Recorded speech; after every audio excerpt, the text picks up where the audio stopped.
Hello, everybody. Welcome back to Cinema Savvy. It is myself, George, joined once more by Neil for one of the biggest spoiler discussions of the year on one of the warmest days of the year. Yeah. We are here talking the brand new Superman film, which is now playing in cinemas worldwide. We are at the end of its opening weekend, and we're going to be going as an understatement into this film. Not literally, this isn't Ready Player One, but we are deep diving, and I needed to enlist someone who knows not only DC way more than me, the character Superman, the DCU so far, because I forgot this isn't the first entry in the new DCU, and a great many things. Neil, how are you doing today? I'm good. It's so hot today. But as you can tell, I'm really on brand. I don't want anything less, if I'm honest, and the way we do these spoiler discussions is that everybody at home, we expect you to have seen this. If you haven't seen this film, I really recommend going to the cinema to watch it.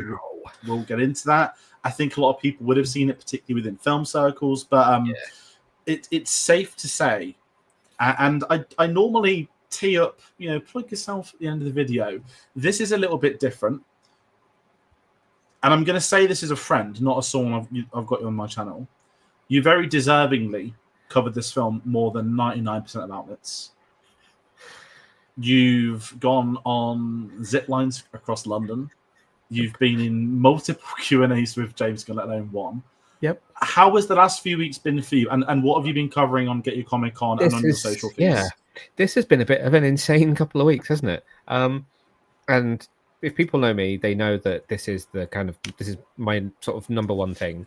Although I am the Batman guy, not normally the Superman guy. I've had to, change heroes for a brief period of time. But I do get very lucky. I do a lot of work with DC Comics in the US with the comic book team. I do a lot of work with Warner Brothers in the UK on theatrical and TV stuff. And yeah, about a month ago, I was told to hold a few days at the beginning of July for what they just called Superman activities. And then a couple of weeks ago, got this itinerary came in that said I was going to be going to the red carpet fan event in London, which was awesome. It was so much fun. I was then going 700 feet up to the roof of Canary Wharf in Canada Square in London and zip lining across to one of the buildings opposite. 300 meters at around, 15 kilometers per, I don't want to say second because that probably means I fired like a bullet. It wasn't that fast. But yeah, very high, very long zip line. And then went to another Q&A with James Gunn, which was really cool. There was 14 of us in a room with him just doing a bit of casual like Q&A about the film. Then got surprised by watching the film for the first time by him in the screening room. It's been wild. I was very nervous because I wasn't sure what I was going to think of this film. I knew I was probably going to enjoy it based on the trailers, but there was stuff I wasn't sure about, and there was a couple of bits that I was unsure of after seeing the film as well, which we'll get into. But it's as someone who has basically been a DC fan for as long as I can remember, it's been incredible to be so close to this film, helping to promote it. Despite I'm just watching my phone tick with Twitter notifications right now because obviously I've tweeted about how it's performed this weekend, and lots of people have things that they want to say about how well they think it's performed this weekend. We'll talk about that a little bit later too. That's the beauty of doing the live streams on the Sundays is we get the opening weekend. Granted, I know there are a lot of discussions online these days. Some people hate discussion around box office. I am in that camp where I certainly, when I was like 15, 16, all I cared about was box office. You kind of grow out of that, but it is still so essential to the industry. Yeah. To me, I've always said this. I disregard audience scores on IMDb, all that sort of stuff. Don't care for audience scores. To me, the true audience score is the box office because that shows who's actually gone to watch it. Are people coming back? Is it dropping off? And I know people don't like that, but the industry can't function without box office. So it's a very interesting one, and as you kind of said, it's an important one as well. Very important for the long-term storytelling for Superman and for the new DCU. And it's kind of where we're going to go this, that I'm trying to figure this out in my head, that obviously this is the second attempt. I've been calling it the DCEU until after my review the other day, which is bad. So this is the new DCEU, but it's safe to say that it's been a rocky decade or so for DC films as a whole.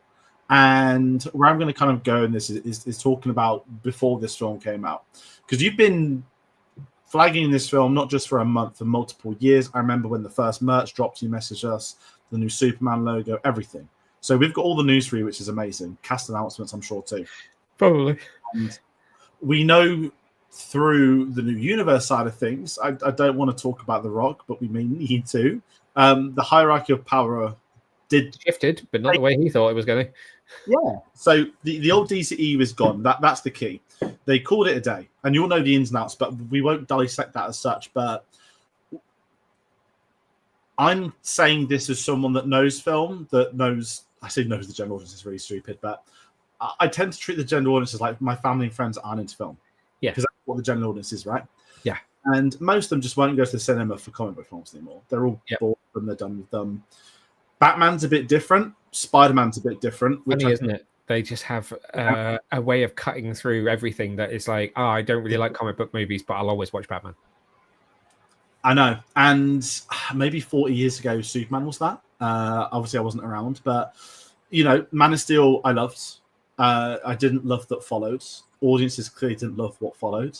Neither did critics. Smallest percentage did, and made themselves the most vocal small percentage I've ever encountered, if I'm truthfully honest. And reflected in the poor box office numbers by the other films that followed, reactions. You could even go one step further, look at court cases, company politics, your Henry Cavill, Dwayne Johnson stuff as well, which Henry Cavill was unfortunately misled into that. So poorly timed. He fell victim. Took advantage of. Yeah, he did get taken advantage of massively. And I do think it's interesting that when he was being brought back in, whether we knew at the time officially he was being brought back in or not, he did switch management to the same manager as The Rock. Did he? Yeah, he was. He really went in with that whole team, and he left that team afterwards. He is not with that team anymore, as far as I'm aware. There was a change, and I think he was. I don't want to blame any specific person because there are so many different circumstances that happened at the top of Warner Brothers to what Rock was doing, to what Warner Brothers was doing, bringing Gunn in. There's a lot of people involved in different ways, but he just unfortunately got caught in an unfortunate, really crap storm of circumstance. Yeah, no, I agree with that on that. And I think whilst there are a lot of Henry Cavill Superman fans, myself is one of those, particularly Man of Steel, not necessarily the others, I think it's very fair. You can look back and say that I don't think the franchise got the best of him. No. I don't think that's even I don't think that's a controversial statement. I think that's just a factual statement that if you'd have said in 2013, sorry, Henry, you're not going to get another solo Superman film, you'd have been like, what? Yeah. Which is crazy when you think about it. So, yeah, the DCU, I'm just going to say, needed to die. And in comes James Gunn, who had done, I think, a fantastic job with Suicide Squad. Yeah. And so, it didn't perform the box office. It was released online on the same day, to which every Warner Brothers film, bar Dune, I think, flopped. They did that. A film I thought was great. Peacemaker, a show I loved. But we obviously started to get the developments that James Gunn's going to be head of DC. James Gunn's going to write the next Superman film. Then, eventually, James Gunn's going to direct the next Superman film. And it started coming along nicely. Again, as we said, we have the issues of Henry Cavill, to which I want to say James Gunn's contract hadn't even started. Like, I don't think he started he was hired, but from memory, he started like the month after Black Adam came out. And he had to have that very unfortunate conversation, which was like, we're not moving forward with this. And yeah. So essentially, people will say what they want to say, but the way it most likely went down was, it now seems that The Rock was having conversations with David Zaslav about potentially taking over the DCU. And that's not, I think that is probably fairly accurate to a degree. There was an idea. Black Adam is a fun film. It's not a great film, but it's a fun film, and there were some great supporting characters in there. And obviously, he really wanted to have Black Adam go against Superman head-to-head on film, which would have been great to have watched. But then the studio is separate, obviously talking to Rock, but obviously also talking about setting up a studio itself at the same time. One of those things went further ahead and happened instead of the other, and that meant that James Gunn probably, put his nameplate on the front of his desk, and someone went, just need you to just get rid of Henry and Gal right now. If you could just Yeah. It's sad, and kind of where I go with this as well is my thoughts on James Gunn. I've not seen all of his films. I've seen Super. I've seen the Guardians trilogy and Suicide Squad. Yep. Obviously, I've seen Scooby-Doo, which he wrote. Big favourite growing up. I feel like he's maybe done one or two of the films. I always get his really indie stuff mixed up with. You've got like Ryan Slither Johnson. and stuff like that as well. Slither. I always get Slither mixed up with Brick. One's Ryan Johnson, one's James Gunn. Yeah. And I've never seen them. I just know them as like, oh, that director I love that's done these things did these like indie films in their mid-noughties. Yeah. But when the James Gunn stuff came out, I was like, you know what? I knew nothing about guys. I used to read comics in those like mid-10s, and I was like, James Gunn allowed Marvel to go and be the Marvel that we know now. The Infinity Saga doesn't work without Guardians of the Galaxy's first film, because if they failed the space film, we ain't going back to space. Thanos is coming to Earth, and he did that trilogy, and in between, within the trilogy, we get Suicide Squad, where Marvel or Disney, I think, a better comparison, bringing up historic stuff that was resolved, I'd say, at the time already. A very loyal cast, ensuring that he would be brought back, that they wouldn't work with anybody else. And I'm just gonna say it: we mock Zaslav and Warner Brothers and these terrible execs. Isn't it nice to see a studio head as an actual filmmaker now? Because if I'm looking at the consensus of the industry, so many people complain about what the studios are doing. Now, granted, this is DC. This is going to be comics. This is going to be characters we've seen before, rebooted again and again and again. It is refreshing that it is a filmmaker, someone who knows the respective source material of what they're going to be working on. Who's going to come in and steady this ship and create this new studio, this new DC, while also juggling, what's the official term? Is it Otherworlds, they're calling it, with the Batman and Elseworlds, sorry. So James Gunn's got a pretty big job moving up from director into that. And I think, actually, on that point, sorry to interrupt you. No, of course. I think they've done the right thing in having two people do it. Yeah. I don't really know Feige's background as well. I don't know if Feige has he doesn't really have a co-chair, does he? But I don't know what the kind of structure is like around him. But obviously, a lot of people are like, well, James Gunn can't like run a studio. He's never run a studio. He's never been much more than writer director with a kind of executive producer credit, which is why I think it's genius that you have Peter Safran and James Gunn as co-chairs. And when you hear James Gunn talk about it, he talks about it in a way that sounds right, which is, I turn up to the office, I sit down and figure out what movie are we kind of working on, what TV show are we working on, what pitches have come in, what scripts have I got that I need to read.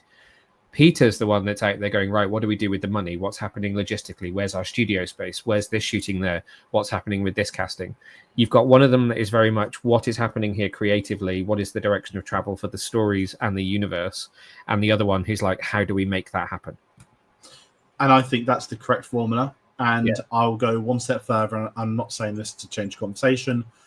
I understand why this didn't happen in 2012, but this is exactly what it should have been when George Lucas left Lucasfilm. Kathleen Kennedy, who's correctly one of the most famous producers in history, one of the most successful producers in history, there needed to be another person to steer the Star Wars side of things. Unfortunate timing. That Filoni just didn't have the level of recognition he does now then. Yeah. And I think, based off reports, when Kathleen Kennedy eventually does choose to retire, they are looking at splitting it into. Yeah, that would be a great idea. Which I think is the best way to do it. I've often wondered if that would be the way that Marvel would go when Feige eventually retires as well. Whether it becomes you need a creative person who can really focus on that, who doesn't get dragged into the studio politics. Yeah. Because Feige, I mean, I think one of his early credits like X-Men and Spider-Man, and it was like small credits, like not story, but it was clearly like comic book references, go like a Dave Filoni. Because he came up he trained on sets with Richard Donner because he might have been around on one of the Superman films. Because Feige and again a name that's almost as controversial as Joss Whedon, but Jeff Johns. From DC were both on sets together in very early days when they were both coming up before Jeff went into writing comic books, which was where he ultimately ended up before he got suckered back in to DC EU stuff. whereas Feige stuck more towards film production. I think it's the best way to go. And I know that Feige, oh God, this is really throwing a memory. I know we're not talking Superman, but it's sort of part of it. When the Netflix deal was announced for the Defenders, I believe that's what led to Feige getting full control of Marvel, because he never wanted that. I've forgotten who the original head was, but there was a power play which Feige won. Oh, that was Jeff Loeb, who was also big in comics for a long time. He was I mean, if you want someone that is able to write TV and also able to write comics, Jeff is brilliant. And that was huge. I remember that, because that was the power play that Feige then got. All right, I'm going to leapfrog this, and now I'm going to run the studio. Yeah. And it is interesting for Marvel, because I'm going to have some controversial opinions, not necessarily on this film, but maybe on the landscape of DC, off the back of one film, which is Wild, a film I've seen once that we don't know how it's performed. But heading in towards this, I spoke to you on Messenger a few minutes back, like, I'm not vibing with the trailers. And I wasn't detracting it from anyone else that was enjoying it. I was really open, like, am I allowed to say they've not worked for me? Like, not to you, to a group chat, I've got to really specify that. But I was like, but as it's got its last month for marketing, and I don't even think it's the marketing campaign. I think it's just been arriving to the release date where there is a presence. And I've got to say, for a studio that I absolutely slate, especially modern studios with poor marketing, the marketing for Superman, I think, has been superb as it's got nearer and nearer. Not just because of the events that you've been lucky to go on, but James Gunn has put himself everywhere, talk about it wherever as how much he can. I feel the cast have done the same. I feel like I've seen David Corenswet everywhere. I feel like I'm seeing Nicholas Hoult, whether it's in bold or with his blonde hair now. They're everywhere, and they've absolutely nailed the marketing. It doesn't feel gimmicky. It doesn't feel like, oh, let's do these viral segments, as in not like the viral say something stupid, but let's go on like one of those weird viral campaigns, which can work for some films, but it doesn't need to work for something like Blockbuster. And as I've got closer, I've got more excited. And it's felt more like an event film. And we're having one of the busiest summer Blockbuster seasons, if I'm honest, I think since pre-COVID. Oh, absolutely. It feels like one of the biggest. We had Jurassic Park a week ago. We've got Fantastic Four in 10 days or however many it is now. 10 days? It's been wild. And I was getting excited for it. We got the press screening release came in, and I was like, yep, I'm going. I'm already off work. I don't need to worry about getting time off. And I was excited when it came down. Everyone was excited. I was incredibly surprised by the amount of Superman tops there. And forgive me for saying this. An hour and a half before the doors were even open. I got into London at 4:30. The doors open at 6. And for people curious about how it works, at press screenings, A, you do not get paid to go to them. B, it's unreserved seating at like 3/4 of them, unless it's like a premiere where it's like allocated tickets.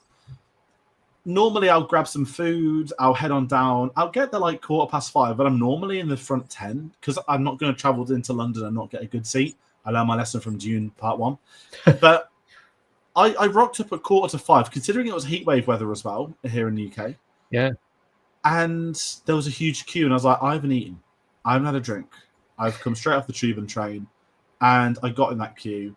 Tate was there. Many of us were there. You were there. And then it just started doubling, and it was getting huge. And I was like, wow, okay, I'm glad I came in early. And I think it adds to the buzz, right? Yeah, it does. And I think, if I'm allowed to say this, exception aside of the Batman, I don't think DC's had this in so long.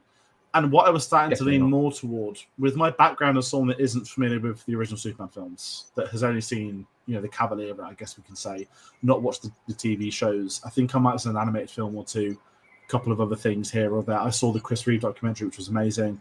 So I'm familiar to the smallest extent with the character. And I always liked the Henry Cavill. This is a bit darker. This isn't your normal go-to. And I always appreciate, and this is for all adaptations, whether it be novels, comics, whenever, adaptation's an important word. Obviously, for some things, it needs to be accurate. But when it's as varied as comics, which there's a gazillion different things for a gazillion different characters, I'm always intrigued by takes. And I've really liked the approach to Man of Steel. Yes, it was very Christopher Nolan. Yes, it was off the back of the Dark Knight trilogy. And there was a very, standalone tone. And the day everything changed was obviously when the Avengers came out and grossed 1.5 billion. And DC was like, so that film of ours next year isn't part of any universe. And as expected, and I've always said this, I wish I could turn back time and find it. I read an article in 2011 or 12. Don't know who wrote it. Many years ago. It basically said it was when The Hobbit was announced to be a trilogy. That's what it was. Okay. Yep. They basically went in on Warner Brothers and was like, "This studio, we are predicting our works." Harry Potter has just finished, which has been their golden goose for 10 years. The Dark Knight trilogy is about to finish, which has been its resurrection. They are just about to start a Superman series, and Marvel has just gone and put this 5-year plan together and done this. And it's like they're now extending The Hobbit, a short book, into 3 films. And I just remember reading this, and the writer, I wouldn't know who the writer is. I couldn't even tell you what site it came on. It was basically saying Warner Brothers are at real danger of losing track of what's worked and mercilessly now just revisiting the films that have been. Yep. We then got obviously Fantastic Beasts, which failed. We then got the DCE, which failed. The Hobbit trilogy failed. Some of them financially, some of them overall critically, legacy-wise, you can name it. But it's safe to say Warner Brothers, I think, personally struggled for quite a while. And obviously, you've got you can even fast forward to COVID with Zaslav and everything going on there. You know, how many CEOs have his shareholders make them take a pay cut? Not like a small pay cut, like, was it like 3/4 type pay cut? It was big. Yeah.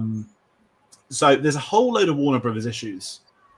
But I felt like with this film, and this is me talking about the film, sorry, we're 20 minutes in, not spoken about the film yet. And I'm not going to do some pun because it's Superman, but I'm really optimistic about the future now. And that's kind of where I'm going. Like, I want to know your initial thoughts. I know you've seen the film multiple times. Yeah. Well, the studio is having a good year as well because as you say, it's not been the easiest kind of few years for them. I feel like there's been a lot of bad sentiment towards them. Ignore studio head, but just generally, probably mostly by that group who felt that there should have been more to Zack Snyder's world. But Minecraft, Sinners, to a degree, Mickey 17. I don't know how the dust quite settles on that. Also, what was Final Destination, and there was another one as well this year. Basically, in 2025, their box office right now is already at 2 billion. Superman will push them over 2 billion for this in 2025 alone. So, pretty good year for them financially. But yeah, to your point, F1. F1. That's it. I know it's like Apple, but it's like Warner Brothers just took on that side of it. Yeah. This is really difficult because I enjoy Man of Steel as well, and I've probably talked about this on this podcast before, but that film is my connection to Superman. That's how I found my connection to Superman as a character beyond just he's the kind of Boy Scout that I've read in books before, but I don't really get. But because I have then gone back and read so much since, I understand why that version is not a traditional version, and I now prefer, he says, with cup and t-shirt, a more traditional version of the character. But what I think when you look at this film compared to that film, and I'm going to regret this later, this whole marketing campaign for this film plays into traditionally, and that's the important part, who he is. Like if you look at this marketing campaign, it's so hopeful and kind of corny because that's who he is. And you see it in the film, that characterization, the fact that like when he falls off the chair at the start after they've blasted him with sunlight to heal him, and he just he's on all fours getting a moment and he just goes, golly. It's like that kind of corniness and that just humanity and warmth is just who Superman is. And I feel like they've somehow managed to tap into that in most of the marketing for this film, and that's why it has worked so well for me, because I don't feel like I have ever wanted to see a Superman film so much. I have not loved a Superman film as much as I have this film, because the whole thing around it just feels right for the character. And that's not to take away from anything else that came before. If you do enjoy Man of Steel, that is wonderful. It's just a very specific take on the character and a very specific set of circumstances, which is not traditionally how he is presented. No, I'm with you, and I think you are at the marketing. Like they've tapped into the character's legacy and his history. I mean, I want to talk about the Chris Reeve documentary ever so briefly. that falls under DC Studios. I remember that logo was at the start of it. Yeah. And I believe that James Gunn himself was like, no, we want to put this under us. Like, it was made completely independently, not by Warner Brothers. Warner Brothers had no involvement whatsoever. DC had no involvement whatsoever. And then James Gunn, it was brought to James Gunn, as was a couple of other ideas for documentaries that other producers were trying to make at the same time. There was a whole bunch of Superman documentaries, all at different stages, vying for a bit of attention and wanting to be out before this film. And that one just happened to be kind of furthest ahead. And James Gunn, I think, saw an early cut of it and said, we have to. The modern comic book movie doesn't exist without Christopher Reeve. His story is incredibly important because he was a Superman after being Superman after his accident. And that became the first. It was out before Creature Commandos, wasn't it? Yeah, it was. That becomes the first ever release from DC Studios is a documentary film, which I think tells you that this studio is not necessarily always going to play by normal rules. And I like that because I know that obviously, I know the MCU is not a studio. It's Marvel Studios, but it's set in their formulaic way. Whereas I think with Gunn, with what I'm seeing at this very, very short time in the origins, it's like this isn't going to be everything we do is this sequential order. Not like with a zigzag, but exactly. Do we have an idea for this show? Yes, that show's going to get made. Documentary, yes. This film, yes. But he's taking the time, as you want to say, this is our studio, but this is that film series. Yeah. This is the other stuff that isn't in that film series. And they're not telling you watch everything. It's all connected. They're telling you this is just what it is. And I think that's a big thing for me. And my worry with this film heading into this, because I love Man of Steel. And my biggest criticism is that it will stand alone. And it was unfortunately shoehorned in. Oh, there's a Wayne logo on the satellite that got destroyed. And I liked the start of BVS when it's like, oh, guess what? Bruce Wayne was there, and etc. etc. Like, okay, that whole DCU just felt like, oh, where was she for like 300 years? Where were these guys for all this? And Marvel was quite natural in how they grew because it was grounded. And 5 films and you get Captain America, like, oh, he was around in the 40s and we'll address it in the next film when he's known as a legend. And Marvel's done well at going back in time to bring in ideas. But the DCEU failed because they just threw everything at the wall and it missed. And what was on that wall was originally something fine. To the point where, when Christopher Nolan leaves because he doesn't want the association, there are interviews out there of him being like, basically when they said they were doing Batman, I was gone. Yeah. And there's a famous Zack Snyder quote where it's like, yeah, Christopher was just playing devil's advocate to him as a bad idea. I was like, no, I think he was telling you it was a bad idea. That's not devil's advocate. And I like Zack Snyder, I've got to add that. But with the only concern I had for this film was when they started adding, oh, we're going to get a Green Lantern, we're going to get Hawk Girl, we're going to get these. And I was like, oh, okay. I was like, it's a lot. I really hope, and this was my biggest thing. I was like, I really hope, because they're in the marketing very presently as well. And I was like, I'm really excited to see this Superman take, to see a new DCU. I am personally not sure about this other stuff because of what's happened before. Yeah. But also what has happened before. This is the guy that made Guardians of the Galaxy work. This is the guy that he did a Suicide Squad film after the 2016 one and made it work. If he can resurrect what that was, can he start a universe fresh? And that's been my question. Has he got it in him to go from being, I'm making these, I don't want to disregard the guys saying support characters, but they're not your elite tier comic book history. They are, no one had heard of them. People pretend they had. The general had never heard of them. I remember this film's about a talking tree and a raccoon. Yeah. Now everyone knows them. So I was nervous. And as we get into this discussion 30 minutes in, the opening scene, I'm in. I'm in for the entire DCU. Genius. And genius. You were sat next to me. Did I laugh? Because I was just sat there like, how, obviously we've seen stuff online. I think you may have had that's how you do it. Okay. Yeah, because I don't know, it was like 300 years ago, 3 centuries ago. Would you like me to recite it for you? If you know it, please do, because it's not quite off by heart. But basically, it's 300 years ago, metahumans first made themselves kind of aware to humans, or humans first became aware of them. So in comic books, metahuman is almost similar to mutant in a way. It's people who have powers. In this film series, they're using it more as anyone who has, whether it be man-made or natural abilities or alien abilities. So 300 years ago, they first became known to humanity. 30 years ago, a baby was sent from Krypton to Earth when that planet was destroyed. 3 years ago, he outed himself to the people of Metropolis as Superman.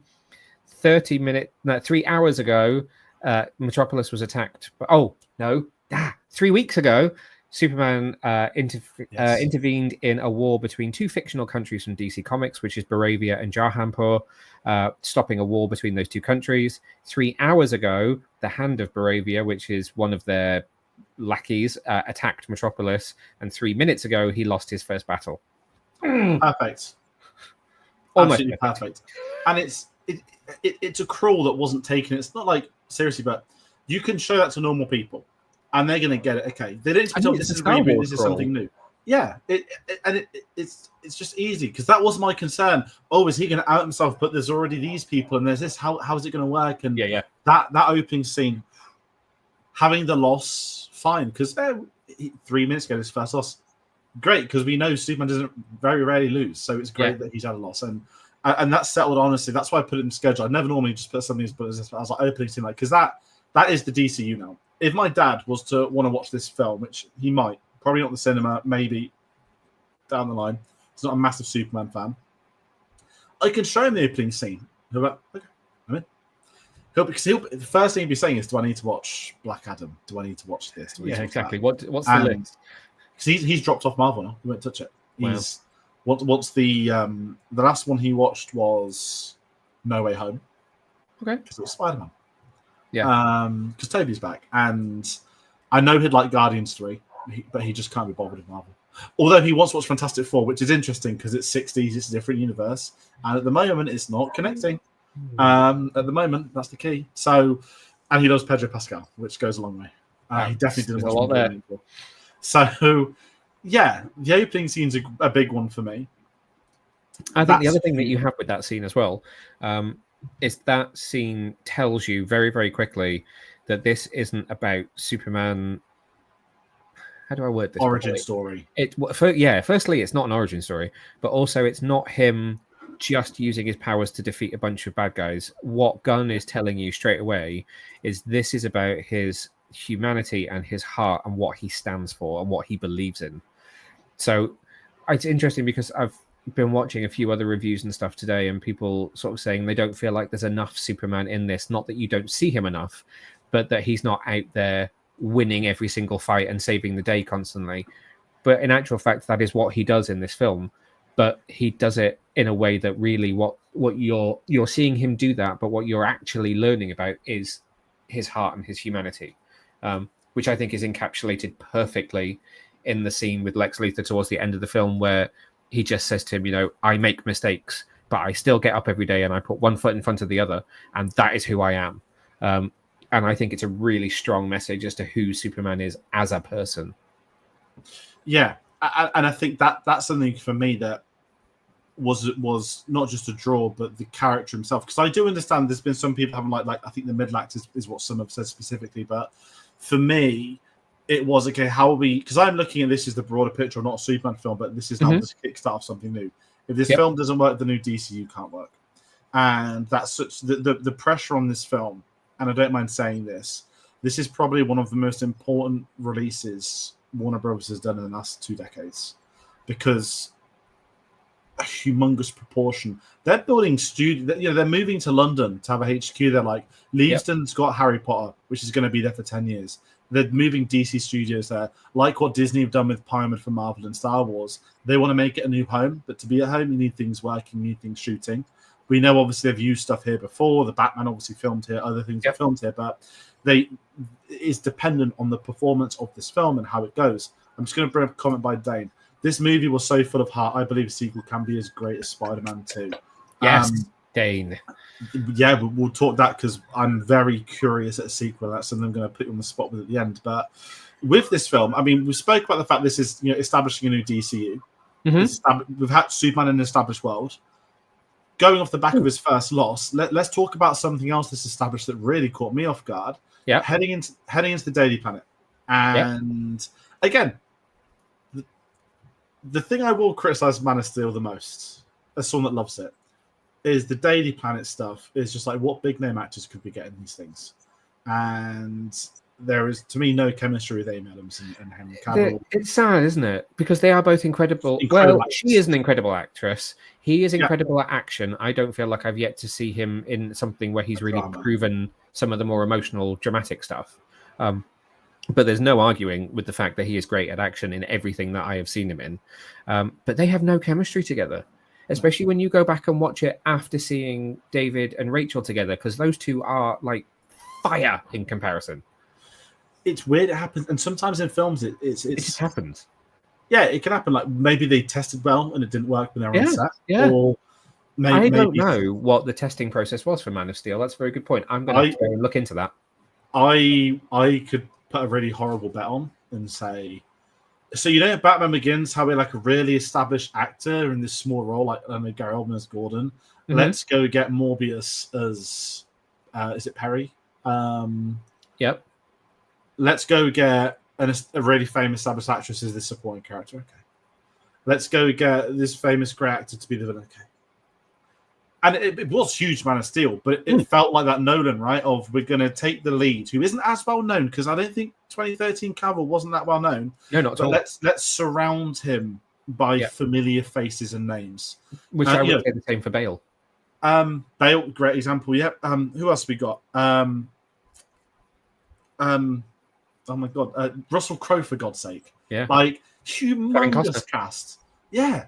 And I like that, but it felt so much of like, because Nolan did it, we're going to do that for Superman, and the entirety of there was very much a blueprint there, wasn't there? Yeah, and there's nothing wrong with that blueprint. So many series have used it since, and it does work. It can work. And I'm only pointing out as an issue for the Amy Adams stuff, but that is the Lois Lane. That is, should be the second most important character of that series, and she really isn't. Whereas with this, we get to the Daily Planet scenes, I'm like, oh, like here's Rachel Brosnahan. And I'm gonna have to bring up some of the supporting cast name, and because I turned just like, wait, I swear that guy's off SNL. He was, okay. And it was like he plays Steve Lombard, who's a sports guy at Daily Planet. They built an actual. I mean, I don't work for a newspaper, but it's like these feel like actual characters. They feel like they work together. It feels quite natural. It doesn't feel like I'm shoehorned in a scene here and there. And this isn't meaning to be me to be a dick to Man of Steel, because I don't mean it in that way, but no, and that's the thing. Daily Planet stuff don't work in that film, whereas in this, it's so important. And it's like, well, yeah, he has been there 3 years, and I know at the end of Man of Steel, that's when he gets the job, but it's still, a bit strange. We've kind of done scenes of them all, and we've had them all in peril, but he's going to get the job at the end. But this is like, guess what? This is established, and let's see them all working together. Let's see what they do, and the fact that they then choose to already have Clark and Lois Lane together, loved it, because that's going to save so much hassle of setting up a romance, to put in an established romance. Sometimes films have to over-explain things when they don't need to. And I always argue that media literacy is on the way out, because there are just too many people that demand everything is explained when it doesn't need to be.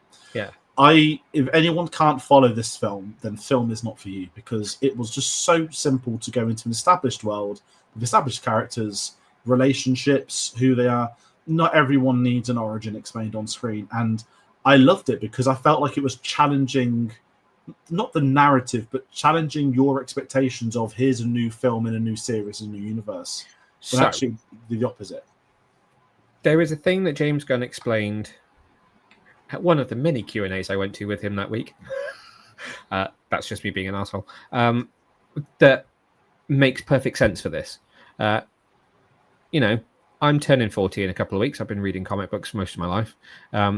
However, I was not alive in 1938 when the first issue of Action Comics was released.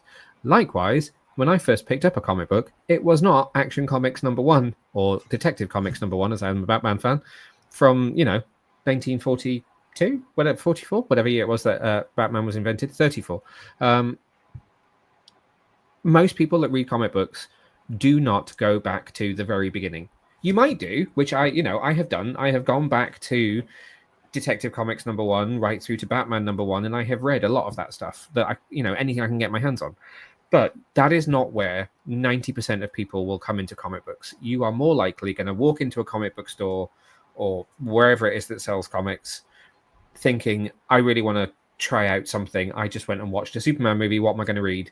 And you go and you're like, oh my God, there's normal Superman, there's Action Comics, there's a whole different bunch of titles that all have Superman on them.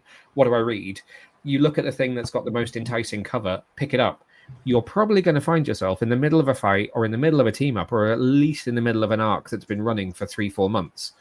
And he wanted to replicate that on film.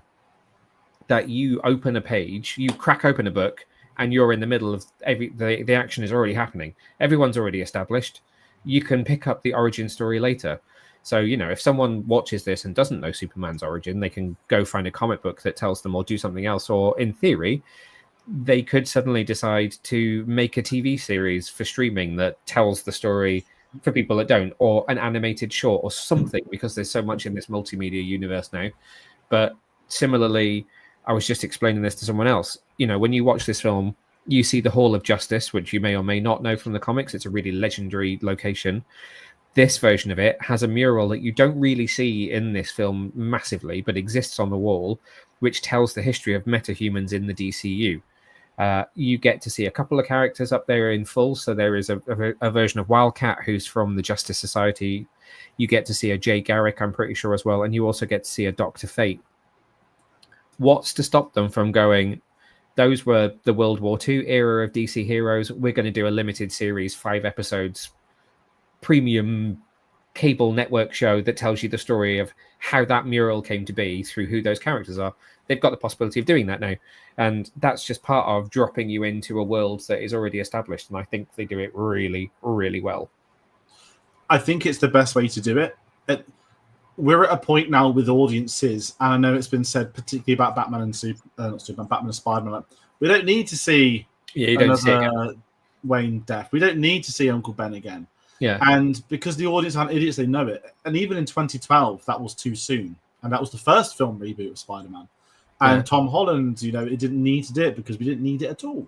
Yeah. And I think that's a big thing. And I love that point that James Gunn made, because, again, you can follow it. You can go in. Most people's instructions... We started the MCU with Iron Man, right? Because kids going to the cinemas, this is going to scare us, by the way. When it gets to Doomsday next year, some of the kids who will be 12 and old enough to watch it by themselves weren't alive, born by the time the first Avengers came out. Yep. And their entry point wouldn't have been Iron Man in 2008. Yeah. It would have been something, anything else. Could be Avengers, could be Guardians, could be Spider-Man. But that's how, and they're going to go and fill that history. What was my introduction to Star Wars? Oh, okay, it was the Phantom Menace. It was technically the first one, but 1977, everyone witnessed the fourth one. So it can work. Many people have introduced Star Wars by going to 5 and 6. Yeah. So it works. And I don't mind that. I prefer that because it saves the film time and can continue with its story. And even go back to like comics, my big DC one was, when I was really into my comics, it was maybe a year or two after the New 52 started. So I was very lucky that I could buy all the paper trade backs. Yep. And I sort of had for a while this big chunk of a series, which was great because I like New 52. It was a great start point for DC for me. Perfect, yeah. And I was really able to renumbering. Yeah, and then you could go further back in time, and you could start picking out these specific ones for the characters. Like I'd read Death of Superman, things like that. But my conversation would be that New 52 is what the film should have been, but no one ever wants to hear that opinion. It absolutely should have been what the DCU was. It was on a plate for them, and it was very, very current. But a different conversation. Let's keep talking this. I'm glad you brought the Hall of Justice. We'll get to this later. I'm going to talk about Lex Luthor next. And I hope I'm not just zigzagging together, but we're sort of going through the big story chunks, but we're not doing everything bullet point by bullet point. But Lex Luthor, immediately in this film, there is no some shenanigans. Who's this guy behind the scenes who's going to reveal himself in the final third to be a puppet master? Nicholas Hoult as Lex Luthor. I am the villain as early as probably the third scene of the film through to the end. My favorite performance of the film, and there's a lot of good performances in this film, but I think Nicholas Hoult stole this film for me. His bold look is stupendous. Yes. I don't know how did they shave his head every day? I don't know. I've never seen. Yeah. I've never seen someone who isn't bold look so naturally bold. And that's a really weird thing to say. No, I know what you mean. Because so many actors, you could just tell they've got a cap on, or you can tell that they're not bold. Yeah. And it always looks bad. But Nicholas Hoult was like, have you lost your hair? Like, have I missed something? There's a photo that just got released yesterday, I think, or there's a series of photos of the cast that were in Svalbard for the shooting there. One day before they did their shooting, they went and met a bunch of dogs that were like sled dogs that were out there, and he's got stubbly head. So I think they were consistently, probably every day, just redoing it to keep it as short as physically possible.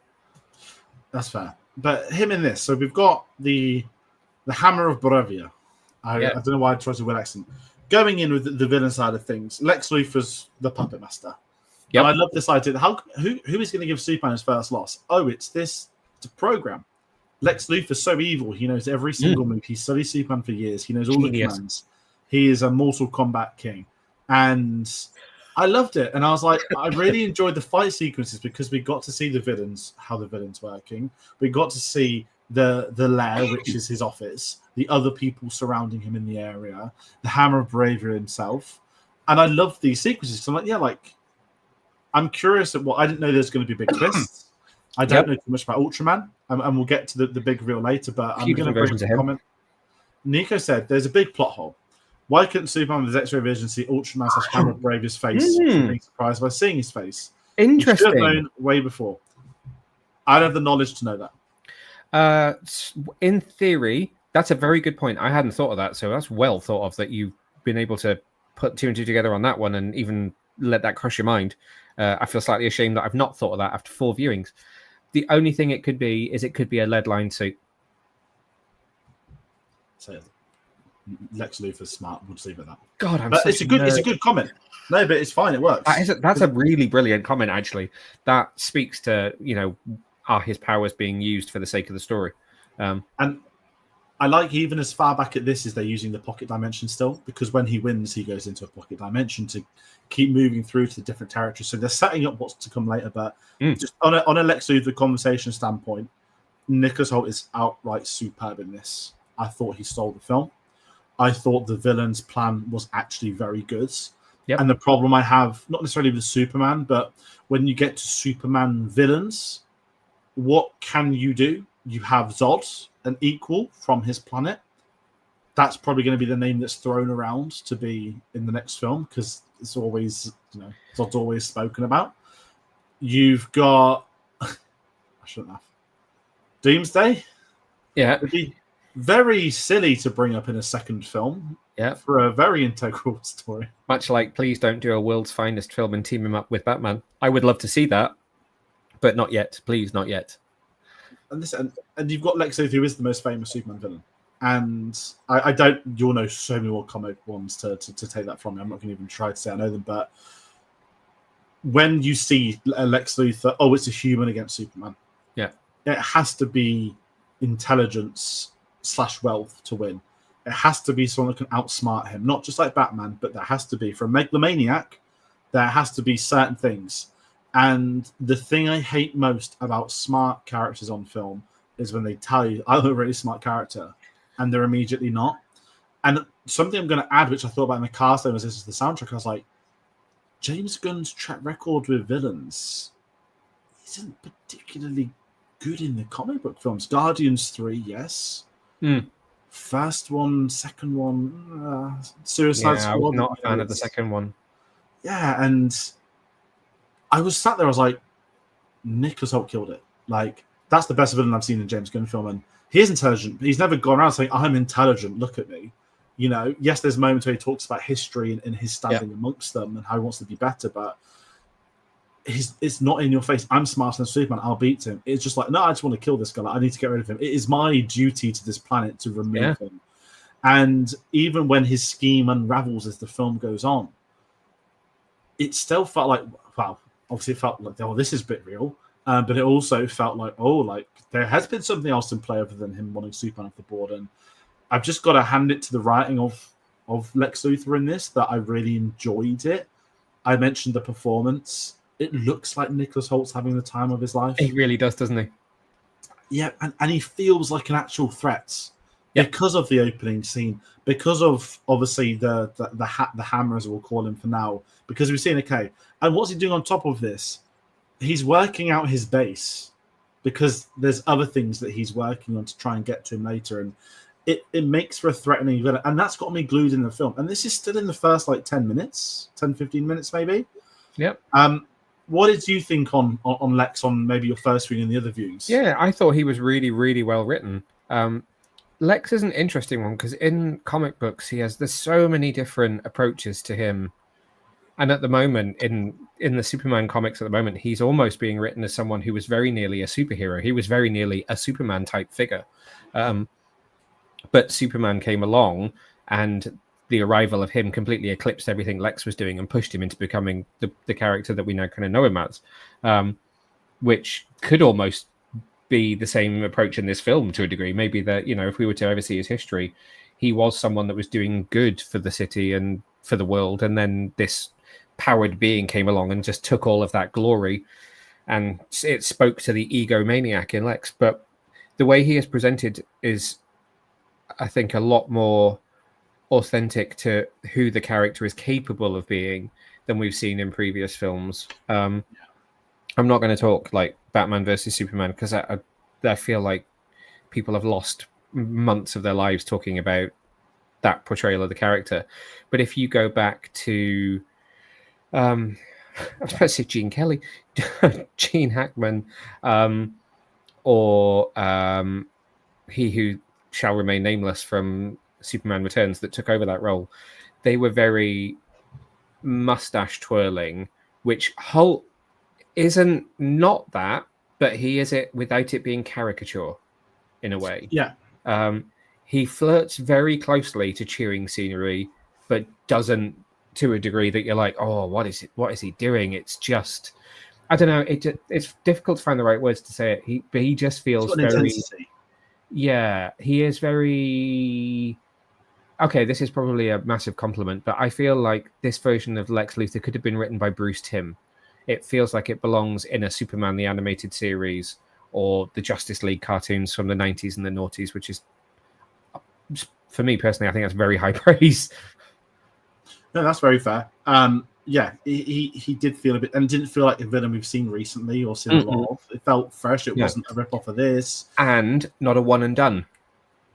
Yes, keeping him on the board for what's to come, which is exciting because now his public image is destroyed and the rest of it. Yeah. The pocket dimension, reflections of real life, which we'll get to later on with his women as well. Remind me, you've seen Peacemaker, haven't you? Yes, but only once. And I kind of want to rewatch it. The pocket dimension is the quantum space that Peacemaker's dad has in his closet where they keep all the helmets. Oh, is it? So there's technological links between Peacemaker and Superman. That is the same kind of technology that is being used in those two spaces. And for anybody that's not had a chance to watch it yet, which is most people because it only came out last week in the UK, but Creature Commandos, the country that most of that show takes place in, Markovia, is a border with Jahanpur, which is obviously then just over from Boravia as well. So they're all happening in the same part of Eastern Europe. I like that. That'll work. We'll get to Europe so far because we've got to talk about this fictional country soon. But let's. I know I'm in a weird tangent because I'm not doing it through story, but I've just put some of the big story beats. Let's.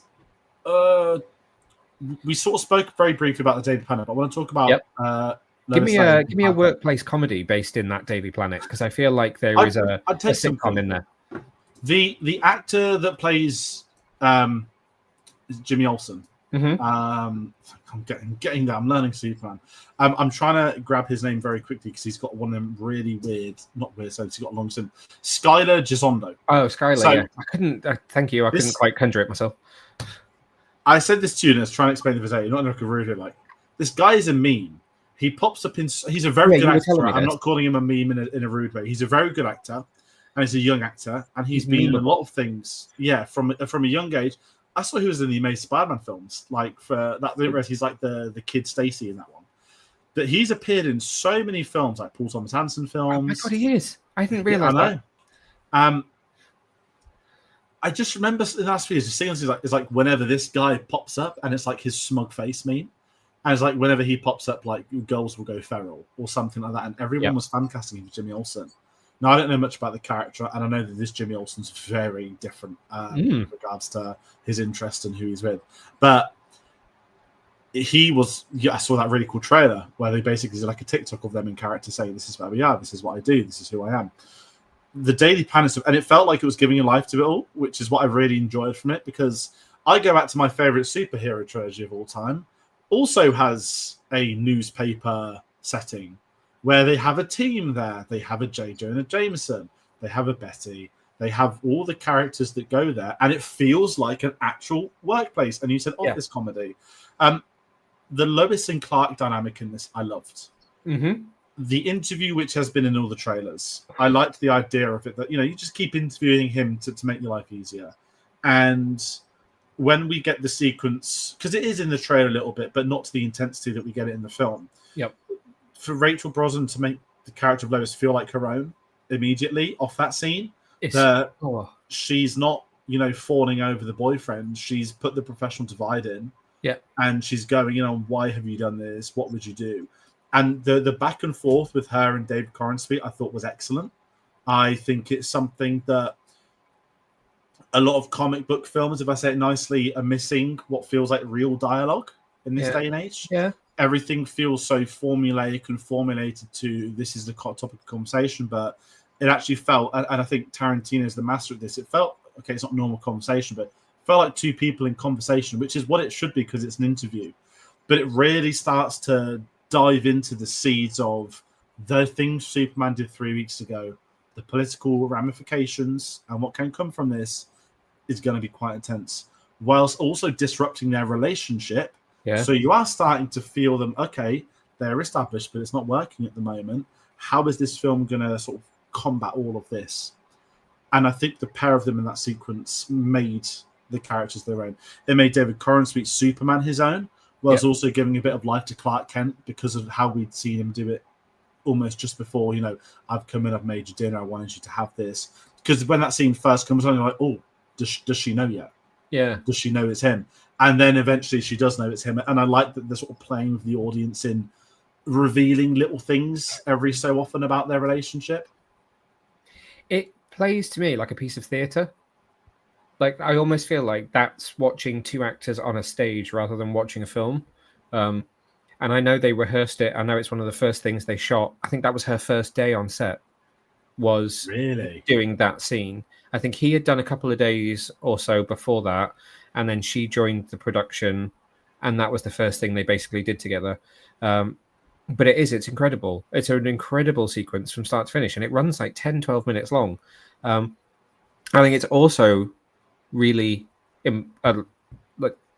indicative of what James Gunn's trying to do and how much he's trying to say that this isn't your typical cookie cutter formulaic comic book franchise, is that scene was the centerpiece of all the fan events that took place before the world premiere.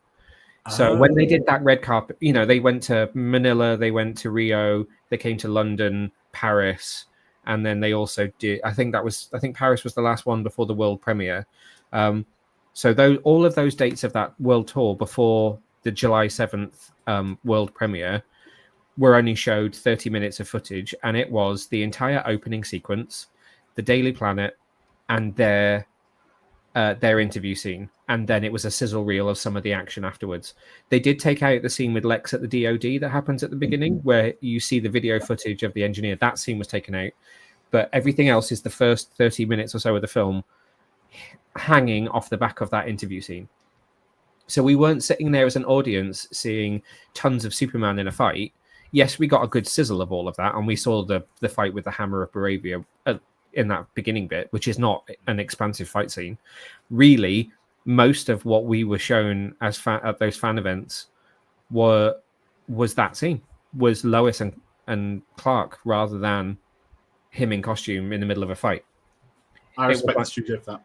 Yeah, I'm going to tell you on who these people are. What I was going to say as well, actually, is I almost feel like there are 3 different versions of the character in the film. Bear with me. There is logic here.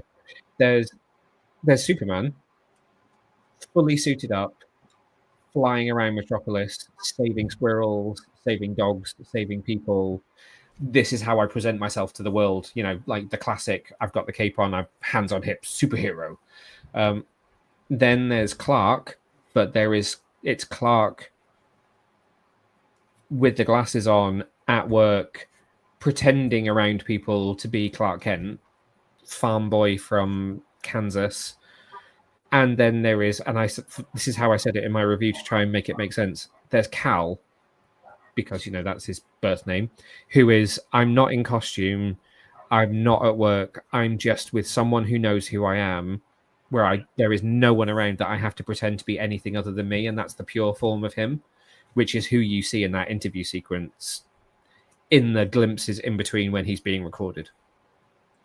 I like that, because you're bang on with that as well, that it is 3 distinct personalities. Yeah. Because he's at that ease around, because he's at ease around Lois Lane, which is why he's so shot by the interview. Yep. And I really liked that how they worked at that. This Superman, I'm not saying he's not stoic, but he's more vulnerable as Cal. Yep. But because and it plays into the themes and what the conversation we get with his dad later on, that it is what it is to be human. Yeah. That he isn't this alien at this point. He is whilst he isn't a human at birth, he is part of humanity, and that's what he wants to build toward. And I love how they hand up with each other, setting up the potential issues for down the line. Got to talk about a big set piece that does happen after. The kaiju is the following scene. Very present in the marketing campaign. Yeah, I was very curious about getting a kaiju. I'm fine. I'm sure it's from a comic, because James Gunn loves that sort of stuff. Don't know if that exact creature design is, but certainly that idea, yeah. What do you think of Lex Luthor's plan to have Superman fighting a giant kaiju whilst they essentially raid the Fortress of Solitude? Because I loved it. Yeah, it just feels very comic book to me. That's, you know, countless versions of it are on that shelf behind me. I'll probably go pick up another one this week where something similar happens. It feels very traditionally comic book, which works fine for me. There were this moment less so than the Minecraft River of Blocks, I thought might test a few people. I wondered whether some people in the audience would think, well, hang on a minute, I've been watching the Christopher Reeve version of this my entire life, and now he's fighting a kaiju. Superman doesn't fight a kaiju. Superman catches helicopters. So I wondered how the general audience would interpret it, but it worked perfectly for me, and I thought the visual effects were amazing in this sequence. There's a shot where he flies through the fire. As it's breathing fire, he kind of like zips through and zigzags around a bit, and then just for a second pulls himself up into quite a heroic pose, and it looks beautiful. The whole fight sequence felt like a comic book panel sequence. Yeah, it does. I know him holding the leg. But that's like a splash page in a comic book to me. I always go back to the Raimi trilogy. I say, what's more, you can freeze frame anything, and it will be like a panel brought to life. Yeah. And I think James Gunn is very good at doing that. And I think I'll say it's nicely, because I don't need to disrespect Spider-Man. It's probably a bit more intentional. James Gunn, like, I want to make this film be like a comic book. How he shoots the people, the cameras, the use, the panels, so and so. The IMAX format in this film looked incredible, and the whole film being an IMAX format, I always gravitate towards films that do that. I know it wasn't shot on IMAX, but it is still formatted for IMAX and shot with the intention of having that release down the line. What kind of stuck me in that scene is that obviously we get the introduction to the Justice Gang, which was, as I said earlier, one of my biggest potential issues heading into the film. Yep.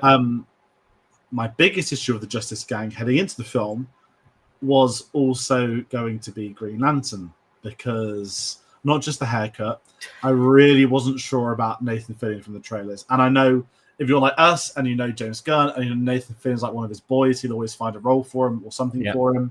And I don't mind that at all. That people try and criticize directors for that now, and I'm like, that's outrageous. Like, it's not even a real conversation. It'd be like criticizing Nolan for putting Michael Caine in your film. Is stupid. I liked him in this film.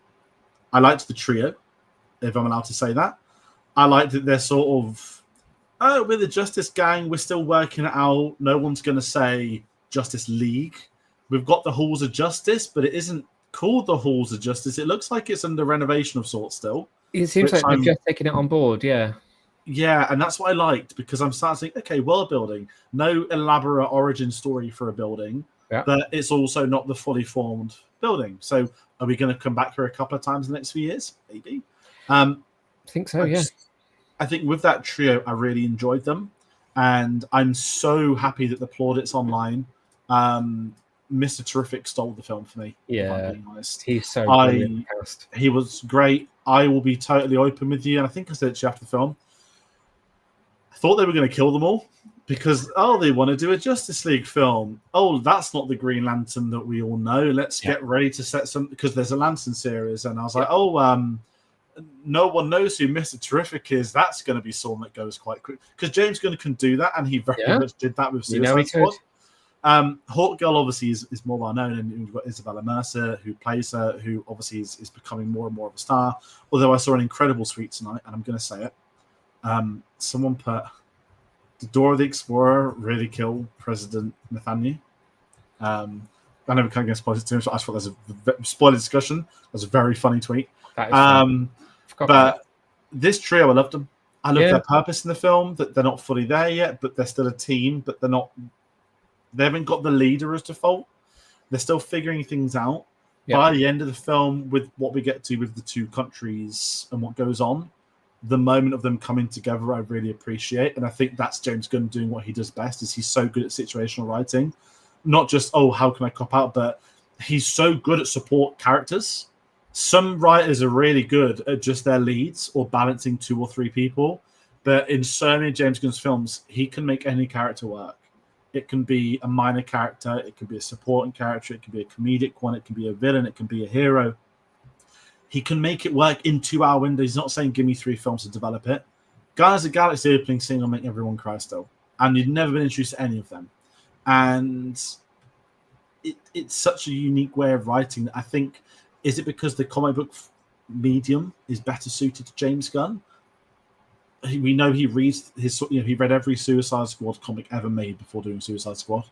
The commitment to do that on top of what he then did with that film. I'm imagining he's done something similar to Superman, probably a lot more comic books to find. But what did you think of the Justice Gang? And also, I will add this, the last thing, sorry. And the fact Superman didn't want to kill the kaiju, I loved. And it actually felt sad for the kaiju when it died, even though you're not meant to. Yep. That was clearly a very, very good way of just establishing that Superman prizes all life above anything else. It doesn't matter who you are or what your background is or what you've done or what you're doing. Life is precious. And that's very much who the character of Superman should be. He doesn't, oh God, caught controversy again. He doesn't kill, generally does not kill.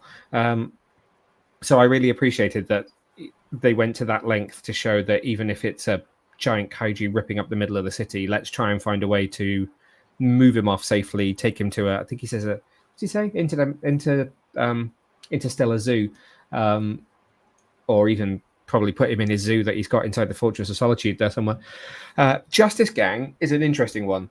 So I thought coming into this film, knowing which characters they cast, that we were building towards Justice League International, which they had a pretty major run in the late 90s, I think it was. I'm going to forget who wrote it now, which is really bad because I've not long finished reading a lot of it. And the Justice League International is not your most well-known lineup of heroes. It's got the Batman and the Wonder Woman, and there's, Martian Manhunter in there. But then there are a few others that are a bit more obscure, such as, your kind of Hawk Girls, your Mr. Terrifics, and characters like that. And there is a connection between them and Maxwell Lord in comics as well. I can't remember if he was a sponsor or if he was just in the background kind of helping them out a little bit, but certainly there is a connection there. So everything that Gunn is adapting has a basis in comics as well. So when they announced those characters, I thought, okay, cool. We're kind of leaning towards a Justice League International. And so I wasn't surprised that Maxwell Lord was in there as well. But they're definitely setting things up for the future, that there's a corporate sponsor there. And I think what was maybe a little bit subtle in the film that I maybe would have liked to have seen it exposed just a little bit more in the story was that those three characters were terrific. I feel like he was kind of just going along with things because he really wanted to piss off Green Lantern. But certainly Green Lantern and maybe to a degree Hawk Girl were just kind of heroes who stumbled into it and didn't really have enough initiative to do things off their own back, so had fallen in with this corporate sponsor. But you get that shot where the kids have raised the flag and they're saying, you know, they're chanting Superman, and you see Hawk Girl having just got out of the shower and she's drying her hair, and she's clearly watching it thinking, normally I wouldn't get involved with this, but I feel like I have to. And there's a bit of a subplot there where I think Superman is going to be the inspiration to these heroes to break free from the corporate sponsorship and because obviously those costumes have some of their traditional colors in, but they're not their traditional costumes, apart from Terrific. That like Terrific's jacket is spot on. And I think there's going to be a storyline in the future where we're going to see Superman inspire all these metahumans of Earth to break away from stuff like that and to become the heroes that they need to be and to form their own league, which will be the formation of the Justice League. Yeah, it's something I love because I don't know too much about Maxwell Lord. Obviously, I've seen Wonder Woman 84. You've seen Pedro. Yeah, and yeah, we don't talk about that film. I know of him through. Oh, he's this big. He's a Lex Luthor to a certain degree, just less prevalent and less psychotic, maybe. Megalomaniac. He's got Sean Gunn playing him, which is fun. Because he was always going to get it. Does he voice him in Creature Commandos? Or he's not in Creature Commandos. He's in Peacemaker season 2. Okay, interesting. So I saw his name crop up on a wiki earlier. Sorry, that's a spoiler. I can't remember him. I'm pretty sure he's not in Creature Commandos. Sean Gunn is, obviously, because of Weasel, but what I really liked is the idea that they're clearly doing something, but there's a corporate objective behind them. Yeah. And as you said, right, the logic is going to have to be, and I don't know that I know they've got a plan as such for, I'm going to call it their phase 1. I know they've called it something else, but Chapter 1. It's going to have to end with a Justice League. And there's nothing wrong with them going back to 2008 to 12 Marvel, if I'm honest. I'm just going to say this is my thoughts. This isn't me knowing. Yeah. But if they're setting up these other characters, they will need to come together at some point. No pun intended on the tagline for the first version of the failed film. But I like the idea that if it involves breaking up a corporate to become your own individuals, is there another wealthy tycoon, he shouts, known in the world at that point in time, called Bruce Wayne? Who knows? I like that it's, again, this is a universe. This is setting up a universe. It's not doing too much, but it's planting seeds for future films. But why does everyone criticize Iron Man 2? Because it sort of got sacrificed as a film to set up the Avengers, which, ironically, looking back, doesn't actually like do that much. Set up a lot of Marvel at all. No, it's like a weird, maybe it's like a contextual criticism of 2010. But whenever I go back to it, I'm like, is it really setting up much? Like, yeah, Black Widow's in it, but there's a Shield. I've seen a lot worse thrown at the BVS is obviously one of them. But I just thought it was interesting that I feel like from an outside perspective, we're getting all this, and we're in the first half of this film. And again, it's not elaborating on halls of justice. It's not saying, let's rename this building to, Stark Tower or, it will earn that eventually. But I'm glad you spoke about that trio and the kaiju stuff. I'm also curious of the clock. After this scene, we have the parents' message to the world, something I really enjoyed. Also, Bradley Cooper playing his dad. Long rumored. I'd seen some rumors like they really want to get a big A-list actor like the original Superman film from the 70s. I'm like, it's a bit different saying Marlon Brando compared to, not in a disrespectful way, but when people speak of a Brando type, there isn't really a modern equivalent. But I understand the logic of they want a big name playing his dad. But I'm also sat there like, well, you kind of did that last time with Russell Crowe. But what I didn't expect was it to be the same recording, and that's it. No elaborated, here's some bonus DLC with another message from his dad. Even though I love USB Russell Crowe, it is silly at times. But this one in particular, this is how we've sent to Earth. Now, I know Mr. Terrific says, they have fixed it. This isn't incorrect, this file. Because I don't know the Superman history, I was like, is this fake? Like, surely Mr. Villain has found a way to do it. I was like, no, like, this is the repaired recording. And I was like, okay, well, I'm vibing with it because that's a big thing against his character. That's going to have a big effect on him for his development, and that's going to be an interesting way to get the public perception against Superman. What did you think of that twist that they'd sent him here to essentially take over? There's a few different versions of that message in comics, and there's been lots of different storylines. I don't intimately know all of them, but I'm sure there's been versions where it's been changed or been doctored and things like that. But essentially, it has always had a sense of superiority from the Kryptonians about humans, because they were a technologically very advanced race. They were supposedly light years beyond what humans were, and so the message has always had a certain degree of, when you arrive, you will be a god, or you will be seen like a god, or you'll be the most powerful man amongst humans because they are a simple race that can. I need to go back and do a bit more research on it. I can't remember at what point in human evolution we're supposed to be when the Kryptonians are looking for I don't know how much of a time lapse there is in terms of Superman being sent to Earth. I don't think it's like, it took him 3 hours to get here kind of situation. So I don't know at what point they were observed, what the kind of main version of comics continuity is as to when they were observing humans. But certainly there is always a degree in that message of, you will be better than them because you will have powers and they are but simple people who build fires and have wooden tools. But this does obviously take it a little step further. But I don't mind it. There is always that sense of the Kryptonians might have been quite an arrogant race, and perhaps they did think they were superior, but pushes it quite far for them to say, take all the women that you can and spread your seed amongst humans. So that was a bold move. I didn't quite see that coming. But I kind of hope that there isn't a twist coming later where it turns out it was doctored, because I think it speaks to the scene with his dad later on, where he kind of says to him, your interpretation of the message says far more about you than what the original message actually said, I think speaks really well to who Gunn was making Superman to be in the story. No, I agree. I loved that. And I guess without jumping to the end, the fact it comes full circle that he's switched the recording around to have his adopted parents as what soothes him, which was and that's a proper James Gunn moment, isn't it? Like, it's some people have messaged me today saying they really don't like that, but I think it's really heartwarming as an ending.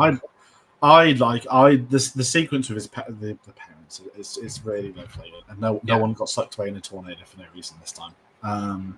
But yeah, I love Bradley Cooper, and do I talk about that now? I'll save sequels chat for later, because I'm the same as you. I sense that won't be the last we see of them. I would imagine we'll see them in roughly 11 months' time. Mm-hmm. I think there's going to be something going on there, agreed. And dependent on what gets announced after this film, I think we'll be seeing Bradley Cooper again. Because also, you don't just... I know he's not a franchise guy. Okay, yes, he did Guardians, but come on, like, he was a voice role. That's not disrespecting voice actors, but do you remember always the post when, like, you had the Guardians click, and it was basically all of them, and Sean Gunn specifically, not Cooper or Vin Diesel. But it's great that we got to see Bradley Cooper in live action in a James Gunn film to sort of put some of that to bed. Yeah. And I think he's the right gravitas should they want to revisit down the line. I mean, he's still alive in comics. It turns out that Jor-El is actually still alive. He's I think, in current continuity, is still alive. I don't think they've retconned that. So he could, in theory, if you want to go for something from a modern comic book, he could come rolling off a spaceship one day and be like, oh, actually, still alive. Oh, man. As long as they just don't Guardians of the Galaxy 2 it, that just made me realise. Please don't do that. No. Let's talk politics. Sorry. I'm very open to talking anything on this channel, but I'm comfortable having the chat about some real world events if you are too. The story by the villain plot with Lex Luthor. Ultimately, he wants to get half of the land of the country. I've got to say it the right way around. Jahanpur. And he is working with the president of Baravia to do so. That is the ultimate end goal, which has happened 3 weeks before. They've, come down upon these innocent people to take their land because it will make them rich, etc., etc. As all supervillains will do in both the real world and in fictional comics. It's always about land and what profits can be gained through the land. There's obviously very delicately been up discussion in the last week about current events in Israel and Palestine with this film. I looked at Mark Commode's review, and he was too scared to say the words Israel, which I thought was very strange when Commode can say whatever he wants. And obviously, a lot of people are discussing this to Russia and Ukraine. Does he reference it directly and say, I'm not going to say what it likens to? He says it likens to Russia and Ukraine, and then he goes, and other events photographed. He doesn't say that. I was very curious. Not that I need a response, but I was very curious that Commode didn't say any of Palestine-Israel genocide. It was just weird, like media images. It felt very like a producer somewhere has said, "Please don't mention it." Interesting. Which I was curious by because everyone's rightfully spoke about Russia and Ukraine, and you turned to me in the cinema when this plot was developing because I was just sat there like, "Oh, this film's going there," and you were like, it started getting written in 2022, right? So. Do you know what? When did I interview James Gunn for Peacemaker? This is terrible. But basically, he was first offered Superman in 2018 and turned it down. March 2022. So he was originally offered it in 2018, turned it down, was offered it again and turned it down and took Suicide Squad. Fair play. And then obviously went on to do Peacemaker. I had the chance to do a roundtable with him, which apparently was in mid-March 2022. Thank you to all the people that wrote articles about it, helping me to find it. Because there's a funny story here. So we were doing a roundtable with him, and this is not me being like, I spoke to James Gunn. I was last to ask a question in both rounds. And I knew we only had 15 minutes. There was me, DC World, Kibler was there, and Ben from DC TV show Discussing Film, I think, was there. And then Josh Wilding from Comic Book Movie. So I think it was 5 of us. I was last both times. I had 10 questions. My questions were all gone by the time it got to me the second time round. So I got one in the first time, no issue. By the time we've gone round again, my questions are gone. And I'm like, as I think it was Josh before me, as I'm literally there thinking, what do I do? I have to ask another question to James Gunn. I'm in front of James Gunn. I have to ask him something. I have nothing. Like literally everything I've written is gone. So I just blagged and said, I think it was something like, are there any other DC characters that you've not had a chance to write for that you would really like to get something off the ground with? And he said, well, actually, I'm working on something else that I'm not supposed to tell you about.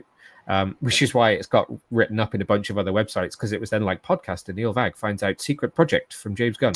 And that was Superman. So he was already deep in writing Superman in March 2022, which takes, so he has to have been writing it end of 2021, maybe, or, sort of January, February 2022. So certainly that's when he was working on this story, and there was a script in place to the point that he was like, I have a thing that I'm developing. So I do think it goes back before. Obviously, there have been tensions between those countries for a long, long time, and those peoples for a long, long time. But certainly, I believe what he has written in this story goes back before the events that have triggered everything that is happening in the news right now. So I do think there is a sense of unfortunate consequence, but it's so close to the bone. That's what I kind of wanted to talk about. That it's the right space to bring up, and I think you're one of the right people to discuss it with, just in terms of maturity. I'll do my best. Oh wow, it's difficult talking policies, particularly within film landscapes. It's very fair to say, and I think the context of that is Russia invaded Ukraine. I think February 2022. Yeah, and so it could be that really more than Palestine. This is kind of it, and I'm going to say something which I don't mean to, which could really have a terrible implication if I say it wrong. But if there are people on certain sides or on fences about politics and current events, if you are watching this film and automatically deducing that one of these is Israel, particularly the oppressors, and your opinion is this film is anti-Israel without Israel ever being mentioned. I also believe David Corenswet's Jewish as well. So it might be. I don't know. Through someone posting on Facebook, I do. Very weird, random thing to have seen on Facebook this week from someone that met him at the fan event. But what I have to say so very carefully and correctly is if you're automatically associating the far-right regime and their plans to Israel, and you are offended by that, whilst this film is not saying this is Israel or Russia, I think that says a lot about actually what you might think is happening in the world. I think I'm going to leave it at that. Because there's no... It's tricky because it's two fictional countries, but there are so we've just given 4 examples, right? Palestine, Israel, Russia, Ukraine. Could be anything. It could be none of them. And we look at shows like Andor, and it's been spoken about recently of Andor. Andor is anti-Israel. Tony Gilroy is a student of history. His work and his knowledge, he has looked at historical events for decades and centuries, and people are aligning current events to that. That says more about how the current events are repeats of history versus this writer put this in Star Wars. And I think that's what James Gunn's done. And you are right, Close to the Bone is an incredible time because, like many, I think Andor, I'll go back to it, that was filming in 2022 before everything happened in October. Yeah. And there are other shows and other films that have gone into some of that. And as you said, there have been, decades worth of instance already and build up and political pressures, but in the year of 2025 it is impossible to know or see how the next 6 months is going to be, let alone 6 months ago. And I think that's where films like this stand out, and I applaud the writing of that, because whether or not it's inspired by real events or not, it begs the question and it has people discussing it. And I think that shows us a somewhat maturity to the audiences that can have those discussions. Definitely. Is that fair for me to say? I think so, yeah. And then I think off the back of that, obviously, you had the Trump poster this week, which is the most... I don't even know what word I want to use for it. It's just so stupid. Putting his head on Superman. Okay, cool. So what, you're likening yourself to an illegal immigrant? I'm pretty sure they're the people that you're trying to remove from your country. James Gunn has always been outspoken. We know that. That's what got him into trouble for stupid things that he had said in the past, but he's always been outspoken. He will challenge trolls who are trying to put down people who want to support this film. He will immediately cut down the most stupid and ridiculous of rumors, whether you agree with his filmmaking or not. He is someone who is not afraid to speak his mind. He, in this film, I think, is not heavy-handed whatsoever with anything that he does. I think there are some politics in there. You can see it. You can liken it to events that are happening now. You can liken it to events that have happened in the past. There is a lot of real-world, societal, political, whatever you want to call it, thinking behind it.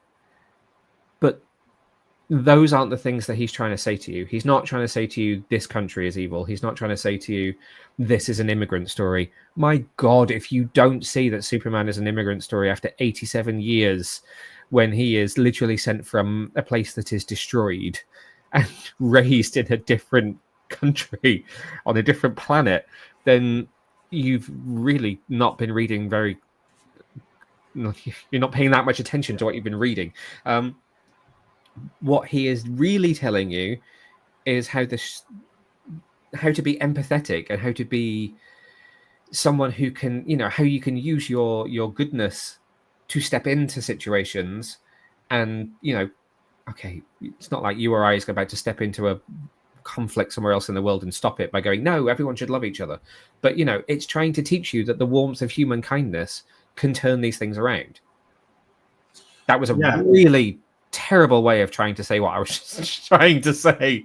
No, but I understand, because Superman isn't involved in these for the political side of it. As he says, going back to the interview I was saying, you did this. It's just I stopped a war. I saved lives. Like it wasn't politics. It wasn't this. Okay, a bit of a joke. Yeah, I took him and pushed him into a cactus. But it is that, like, he hasn't picked a side. What he has done is he's chosen to save lives, and that will be viewed in two different sides of a coin. To some, it's you are interfering in war. To others, you are humanity. Yeah. I'm going to protect these people. I'm going to tell you that if you continue down the path that you're going down, it doesn't lead to a great place. Stop what you're doing and, take it down a notch.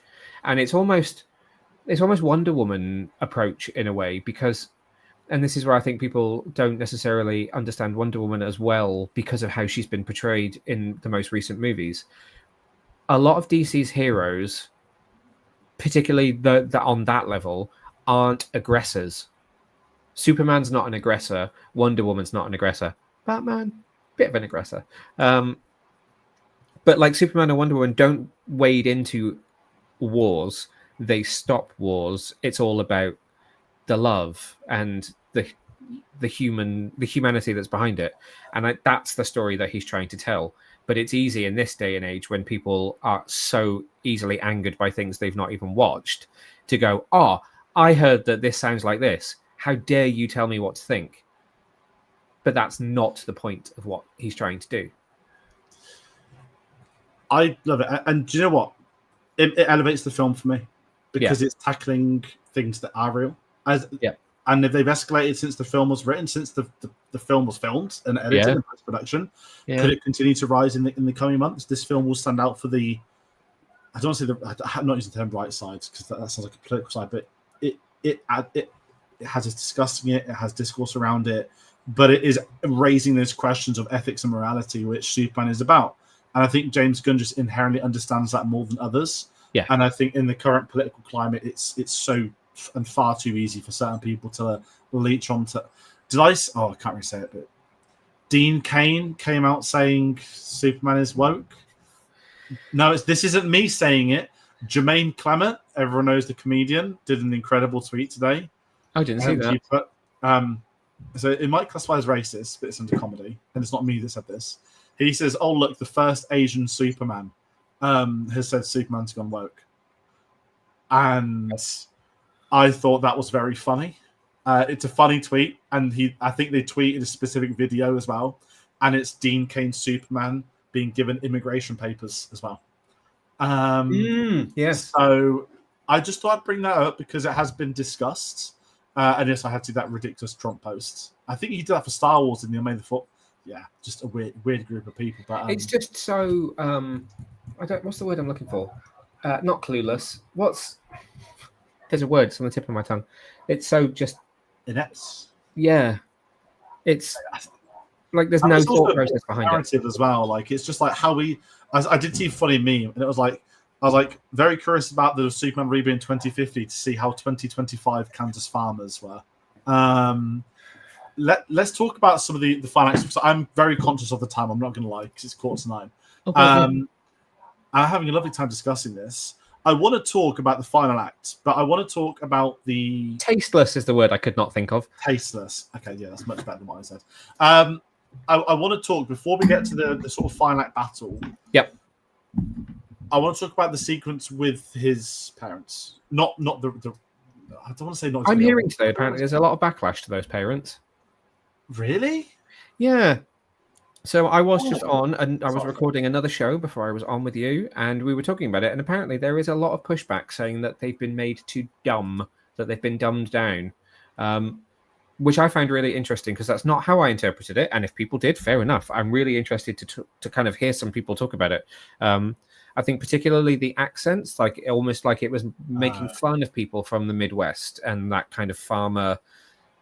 Simple, and I'm not saying simple as in stupid, I'm saying simple as in like lives a simple life, salt of the earth type, which really blew my mind because I did not think that at all. I actually think that if you look at casting it's Diane Lane, isn't it, and Kevin Costner, or if you look at Smallville as well, and Lois and Clark, New Adventures of Superman, where they're very, very integral characters. They're very strong characters in all of those interpretations. But in actual fact, if you look traditionally at Martha and Jonathan, they are very simple, humble farmers who they'd never had children because there was fertility issues. They were just these wonderfully simple, loving, warm people who happened to stumble across this baby. They're not, these archetypal, monologuing, all-knowing, wonderful, font of knowledge human being types. They are just really normal, loving parents. And I feel like that was what he was going for in this film. That's what I thought it was. Like, they're back to his old bedroom when he was younger. Yeah. He had a fantastic conversation with his dad on the steps, which was like one of the real emotional touch points of the film. And well, in fact, okay, let's heart on sleeve moment. The first time I saw this film, I just thought, oh, interesting. We're doing a more traditional take on Ma and Pa. And obviously, I've seen it a few more times since, and I haven't quite had the same impact I had when I was sat next to you. Don't know if maybe I'm more emotional when I sit next to you in the cinema. But the scene where Lois takes him back to the house and he's got kryptonite poisoning, and Pa is really worried about him, and Superman kind of passes out, and Ma says to Lois, don't mind him. He's just so emotional when it comes to our boy. Obviously, I've lost both my parents. One in the last 8-9 months. That choked me up so much that time. Didn't hit me at the first time, hasn't quite hit me again, but in that moment, for whatever reason, the emotional state I was in watching it that time hit me so much. And that's from a character that barely has a huge impact on the film. Maybe the first viewing is that's always the what's happening next, who am I going to see, what's coming, what's the next thing. The second viewing can often be the ones where I get more emotional, because you know what's coming, and then you're able to sort of not accept it, but you know what is coming, and then when you can clutch at things a bit harder, and I've certainly had that with stuff that's hit me on like an emotional level with films before, and maybe that audience as well, which seemed a bit more receptive. Wasn't the traditional general audience. Yeah. I didn't even talk about John Cena's cameo. I was buzzing. Right before the screen, I knew nothing about that either, but that was a surprise. I was like, is Dave Bautista in this film? He's like, no. Thank God I said Dave Bautista and not John Cena. I mean, you just said no anyway. But I would have said no with less of a straight face. That's a huge round of applause. And it's like, yeah, great Peacemaker, I've seen. Got to get there. So my screening that I was at yesterday as well, there was a huge gasp when he appeared. Peacemaker, very popular. And at the moment, John Cena, I know you're not interesting, is the current WWE World Champion. He's just broke the record. He's on his retirement run. Well, I'm not saying Superman fans can watch wrestling, but it is that logic. Like, if anyone is currently watching wrestling, it's like, oh, boom, there's John Cena again. He's in another big film. Yeah. No doubt they'll eventually put that into the public eye so that people know John Cena's in it, see people go. But I love that. I really do love that little moment. David Corenswet will return the favor in season 2. I thought this. I thought this. I was like, okay, Cena's gone in there. Surely we're going to get, because season 1, had Momoa. Mm-hmm. They had cameos at the end, and I did wonder, I was like, okay, I wouldn't. Season 2 surely is going to have Superman. So someone asked James Gunn when we were going to see Superman next, and he said, "Oh, you'll see him in the next couple of years," and then he said, "Actually, you'll see him a lot sooner than that." So I was like, "Oh, cool, Peacemaker then." Minimum Supergirl. But it's God, we only spoke about crypto. This chat's amazing, but it's hefty. There's so much we've not been able to speak about so far. The final act. So we've got the pocket dimension. Part 1, part 2. Oh, could you imagine? I haven't done a proper deep spoilers cast in a while. I had Jurassic Park report, which was amazing. Yeah. But so it's just like, what's the story? Dinosaur sample A, B, and C. Freak at the end. Okay, I'm sold. Dinosaurs eat people. Great. Superman's like, what? The thing is, there's so much more to this because it is rebooting a universe. Yeah. And there's so much to go into the political. Okay, yeah. We're going to sidetrack, but I'm going to ask you a question. Did you feel, as someone that's, I mean, obviously you have read comics, but maybe not quite as intimately aware of minute crap from the DC universe as I do. Did you feel like there was a lot that was like, oh, that's going to be from the comics. Oh, that's going to be from okay, and that. Yes and no. I obviously had seen things. The things that everyone knew. Sounds really smug. I kind of knew. Pocket dimension. I was like, oh, is this Superman's prison that's like the shards of glass from the Injustice game, which is something else entirely. Phantom Zone. That was it. Because I was like, oh, is he going to put next to you from the Phantom Zone? No. I wondered that too from the trailer. my approach to a James Gunn film is, so he told us this is his most Easter egg heavy movie he's ever made. That's not surprising because I just assume in a James Gunn film that everything is intentional. Everything. Mm-hmm. You see the corner of a room. I know when we get to the prisons on the squares of K, you got the jokes with the ex-girlfriends, like Luthor, but then there are other characters, and you're just sat there like somewhere someone's knowing who they all are. Yeah. Like I mean, this began as a slur, but it's become a compliment. Glup shitos in Star Wars. It's like that. Like whoever invented that is like the Oppenheimer meme, because Star Wars fans have always loved our minor relevant characters, but to give them their own name, the Glup shitos, is just beautiful. Because that's exactly what they are and what they need to be. Because I think, did I turn to you and tell you that everyone in Lex Luthor's little operations base is a named comic book character? Yeah. I didn't know that, but you told me, and I was like, I can't, but I respect it a bit more because it could. They don't even say everyone's name. I think only 2 or 3 of them have names even mentioned during the film, and some of those are in background dialogue as well, not even dialogue that's in the front of the frame. And I think what it shows is it's the attention to detail, and even if it's just something as minor as, do I want the credits to say board number 345? Yeah.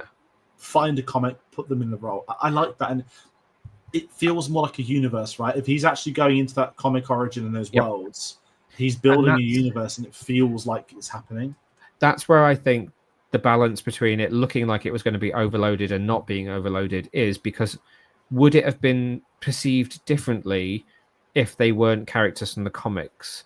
So if in the trailer it hadn't been Green Lantern, Hawk Girl, and Mr. Terrific, it had just been 3 random people in suits, would we have thought the same thing, other than, oh, that's from the comic, that's from the comic, that's from the comic?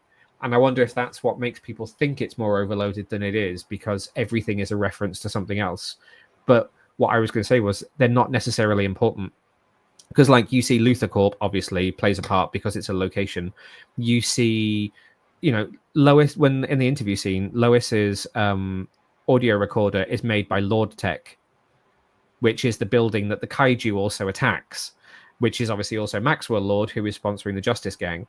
And then Superman, when after the video message has been played out to the world and he goes off into that building, and Green Lantern comes and blocks the windows out and has a chat with him, that's Stag Industries, which is also a very important business. It's just another business from the comics. Because you've got basically the 3 biggest, let's go 4, the 4 biggest kind of heads of random tech firms in DC are Wayne, Bruce Wayne, Wayne Enterprises, Lex Luthor, Luthor Corp, Maxwell Lord for Lord Tech, and Simon Stagg from Stagg Industries. So I know this Wayne Tech isn't in this, but certainly 3 of the 4 biggest corporations in DC are in there, as well as things like Big Belly Burger, which is a very well-known fast food chain in the DC universe. Jitter's Coffee is a very well-known coffee shop in DC universe and also gets mentioned. There is tons of that in there. There's a music band as well. Did you mention? Oh, the Mighty Crabjoys. Yeah, so the Mighty Crabjoys, which is the poster on Clark's bedroom wall, and he has a mini version of it on his desk. The pinboard behind his desk in the Daily Planet has the same poster. Frankenstein in Creature Commandos has a band T-shirt for it, and they're also mentioned in Peacemaker. And then you hear them in the end credits after the Teddy Bears song. There's the Mighty Crabjoy song written by James Gunn, which is in there. They are completely fictional to James Gunn's version of the DCU. But it feels established, like it's like Tarantino films, right? The cigarette company appears in all of them. Okay, it's Easter eggs. But whereas James Gunn's like, but this can exist in my universe. Why can't it? Like, and I like it. It's not. I don't want to disrespect anyone's CGI, but it's like, it's not hard to add it in either. If it's a logo on a wall, that's easy. But that's nothing. Yeah, and sometimes that's all it takes, because I mean, Jitter's Coffee is meant. That location is in nearly every single episode of the Flash TV show, but it's just a brand from the comics. Might mean nothing to you, but to me, I'm like, oh, awesome. I mean, I've seen many scenes in comic books happen in a Jitter's coffee shop. That immediately, to me, as a comic book fan, makes me go, cool, bit of the universe right there. Did you see that Grant Gustin says he wants to play the Flash in the DCU? Yeah. I'm curious at that. I don't think it's going to happen, but I think if any of the TV characters had a chance, and in a James Gunn film universe, it probably would be Grant Gustin.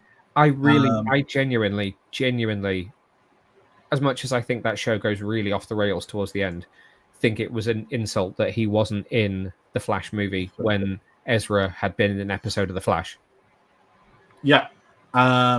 Many things to say about the Flash movie. But you know what? It might have done Grant Gustin good not to have been in it. Yeah, maybe. Because then he gets the legacy of not being in that film. Yeah. Let's talk about the finance. So I want to, without sounding like I'm skipping, let's talk about the ending. So we've got the Pocket Universe is opening. We're getting a black hole. Lex Luthor's getting so off the rails as a villain to get Superman. Yep. The Justice Gang have stopped the I keep saying Johannesburg. No, it's not South Africa. Jahanba. They have been stopped by a great sequence, by the way. The kid in the trailer with the Superman. I loved that. I thought it worked really well. That's very emotional, which is I don't know. It's strange that it has such an impact, but it's really well done. I'm putting it as the director again. He's just very good at getting. The guy this one's really open my eyes as to how much you can get about things you never clue about. Yeah, true. Talking trees. Say the same 3 words. I made him cry once. So yeah. I'll leave it at that. But you got Rocket Raccoon in the last film. Whew, horrible. Superman fighting Ultraman. And I had to turn to you and say, did Ultraman exist before The Boys? Yeah. Because I knew, sort of spoiler for The Boys fans have watched it, I knew in the comics that Homelander's clone was, oh my god, I've forgotten his name, Noir. Is it Black Noir he's called? Black Noir, yep. And I knew that, and I sat there too. I was like, "Wow, this is not like Black Noir. He doesn't say anything, doesn't do anything."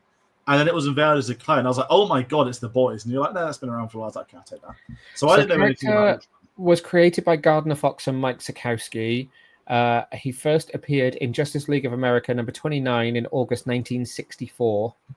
Whew. Okay. Before The Boys. There's a few different versions of Ultraman, though. Ultraman is also a version of Clark Kent from an alternate universe. He's from Earth 2.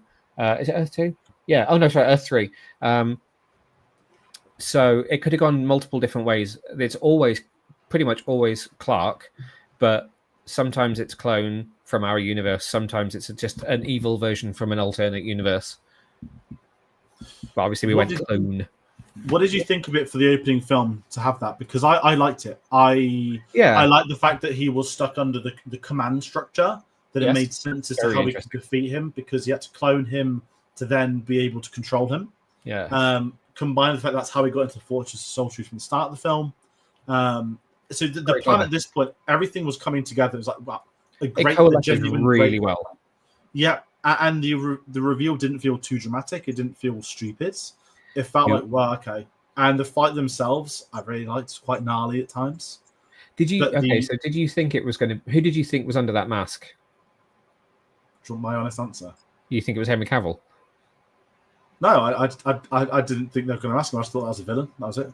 Okay, cool. No, that's fine. So that's how little I know about Ultraman. I have seen people talking about Henry Cavill. I was like, a lot of people thought it was Henry Cavill.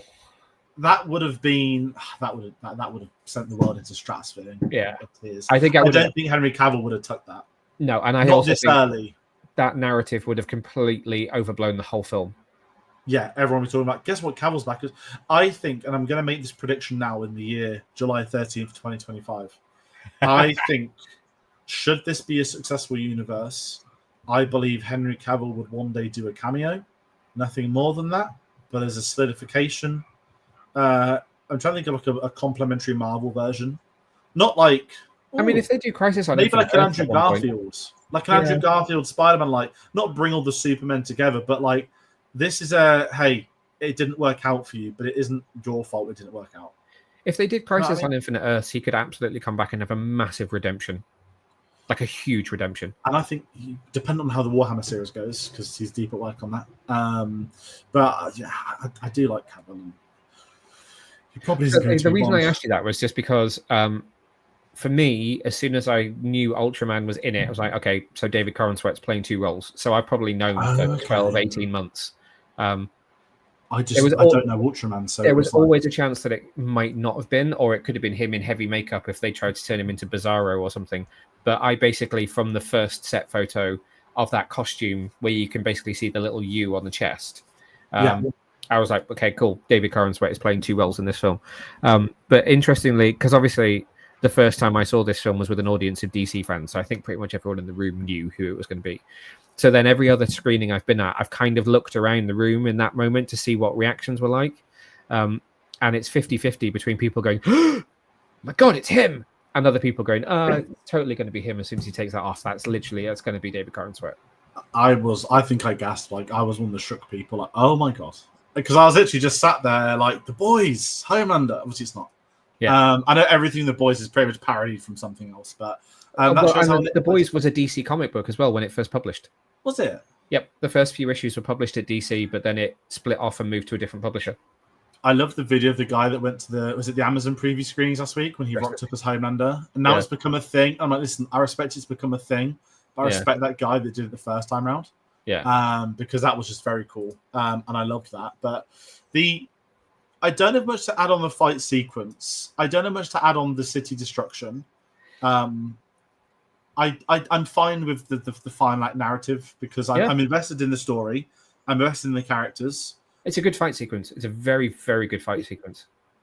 The first film needs to be a bit safer as well. I'm not expecting anyone to die. Nothing ridiculous. Nothing too exaggerated. A great twist for the context of the first film. This is the ramifications of this ending is out there.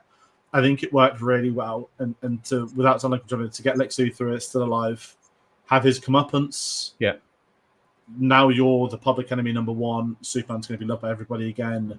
We're going to rebuild brick by brick. I'm joking. But then I think you zoom out slightly and then you're like, oh, cool. So you've told me in Creature Command. I realize you probably haven't watched Creature Commandos yet. Politically, there's a group in there which is far more heavy-handed than anything in this film, which is this group of men who feel it's unfair that women have an island and they're called the Sons of Themyscira and they want to go and overthrow the Amazons. So there is a bit of a giant man-boy male toxicity thing in Creature Commandos. So you have an idea about that politics that's happening, and they're a group who exists in this world, who I thought would have been referenced on TV in like a news story, but they weren't. But you then have this idea of the corporate world and how the corporate world is kind of trying to control the metahumans. There is, as much as like the story of Superman in this film has a beginning, a middle, and an end, in that he has his fight with Lex and there is all the things that Lex is doing and that's resolved. There's so much that you learn about the world of things that are happening in the background that will continue that actually you're like, okay, this did do a lot of setup, just not like right at the front of everything that was happening. Other than the scene at the Fortress of Solitude that we're probably about to talk about. I appreciate the world building that goes with that as well, because it's not in your face as well. It's like, again, here's an established universe. Great example, Age of Ultron. Vibranium. Mentions Wakanda. Carries on. Isn't this humongous, let's play the Wakanda theme in an edit? Not like Black Panther's not coming out next week. It was still years away. Yeah. And it just established that world exists. Marvel's Phase 2, because obviously they knew where they were going with Phase 2 onwards, it was so much easier for them to make those. And it's like the DCU is this, I know people don't want the comparisons, but it's going to be like a blend of Marvel Phase 1 and 2 that the audience know there's a universe, the guy running it knows it's a universe, and they're going to get there, but they're going to establish it as it being established, not we have to do it as we go along. And I think that goes a long way. And even the ending, bringing Supergirl in, we know this is a Supergirl film. Why not give her a cameo? And I'm excited for the film. I don't know anything. You think I knew little about Superman. I knew even less about Supergirl. I didn't even know that Krypto was her dog. Technically, he's not, actually. That's a bit of a change. She has a cat. Oh, is it? Wow. We've got cats and dogs at home, but I like Krypto in the film. I know that's been spoken about a lot. I'm excited for the Supergirl film. And I think, again, she didn't need to be seen in the credits scene. Sometimes you can put them at the end of the film because that's what the director wants, and that's where the story's heading in that way. Put the story that way. Don't skirt around it. Say stay for the credits, because the credit sequences, they didn't. One of them was the bloody second image ever released. They want him and the dog on the moon, and I loved it. And the last one, genuine question about me saying dumb. The final credit scene was about it being slightly imbalanced. Please tell me that was just a joke, that I'm not meant to know that something is now. Oh, no. That was, so my understanding is that was even part of that sequence earlier in the film before the credits. Oh, was it? They just plucked that little bit and put it at the end because they thought it was funny. Fine.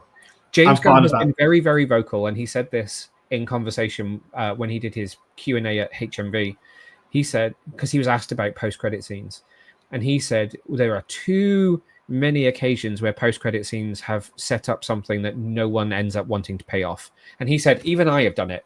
He said, if you look at Adam Warlock, I paid it off eventually, but it wasn't something I ever actually really wanted to do. And he said, so I do not want to set up a franchise that's constantly saying, this is what's next, when we don't know that it's actually coming. Smartest way to do it. And I think, can I say this?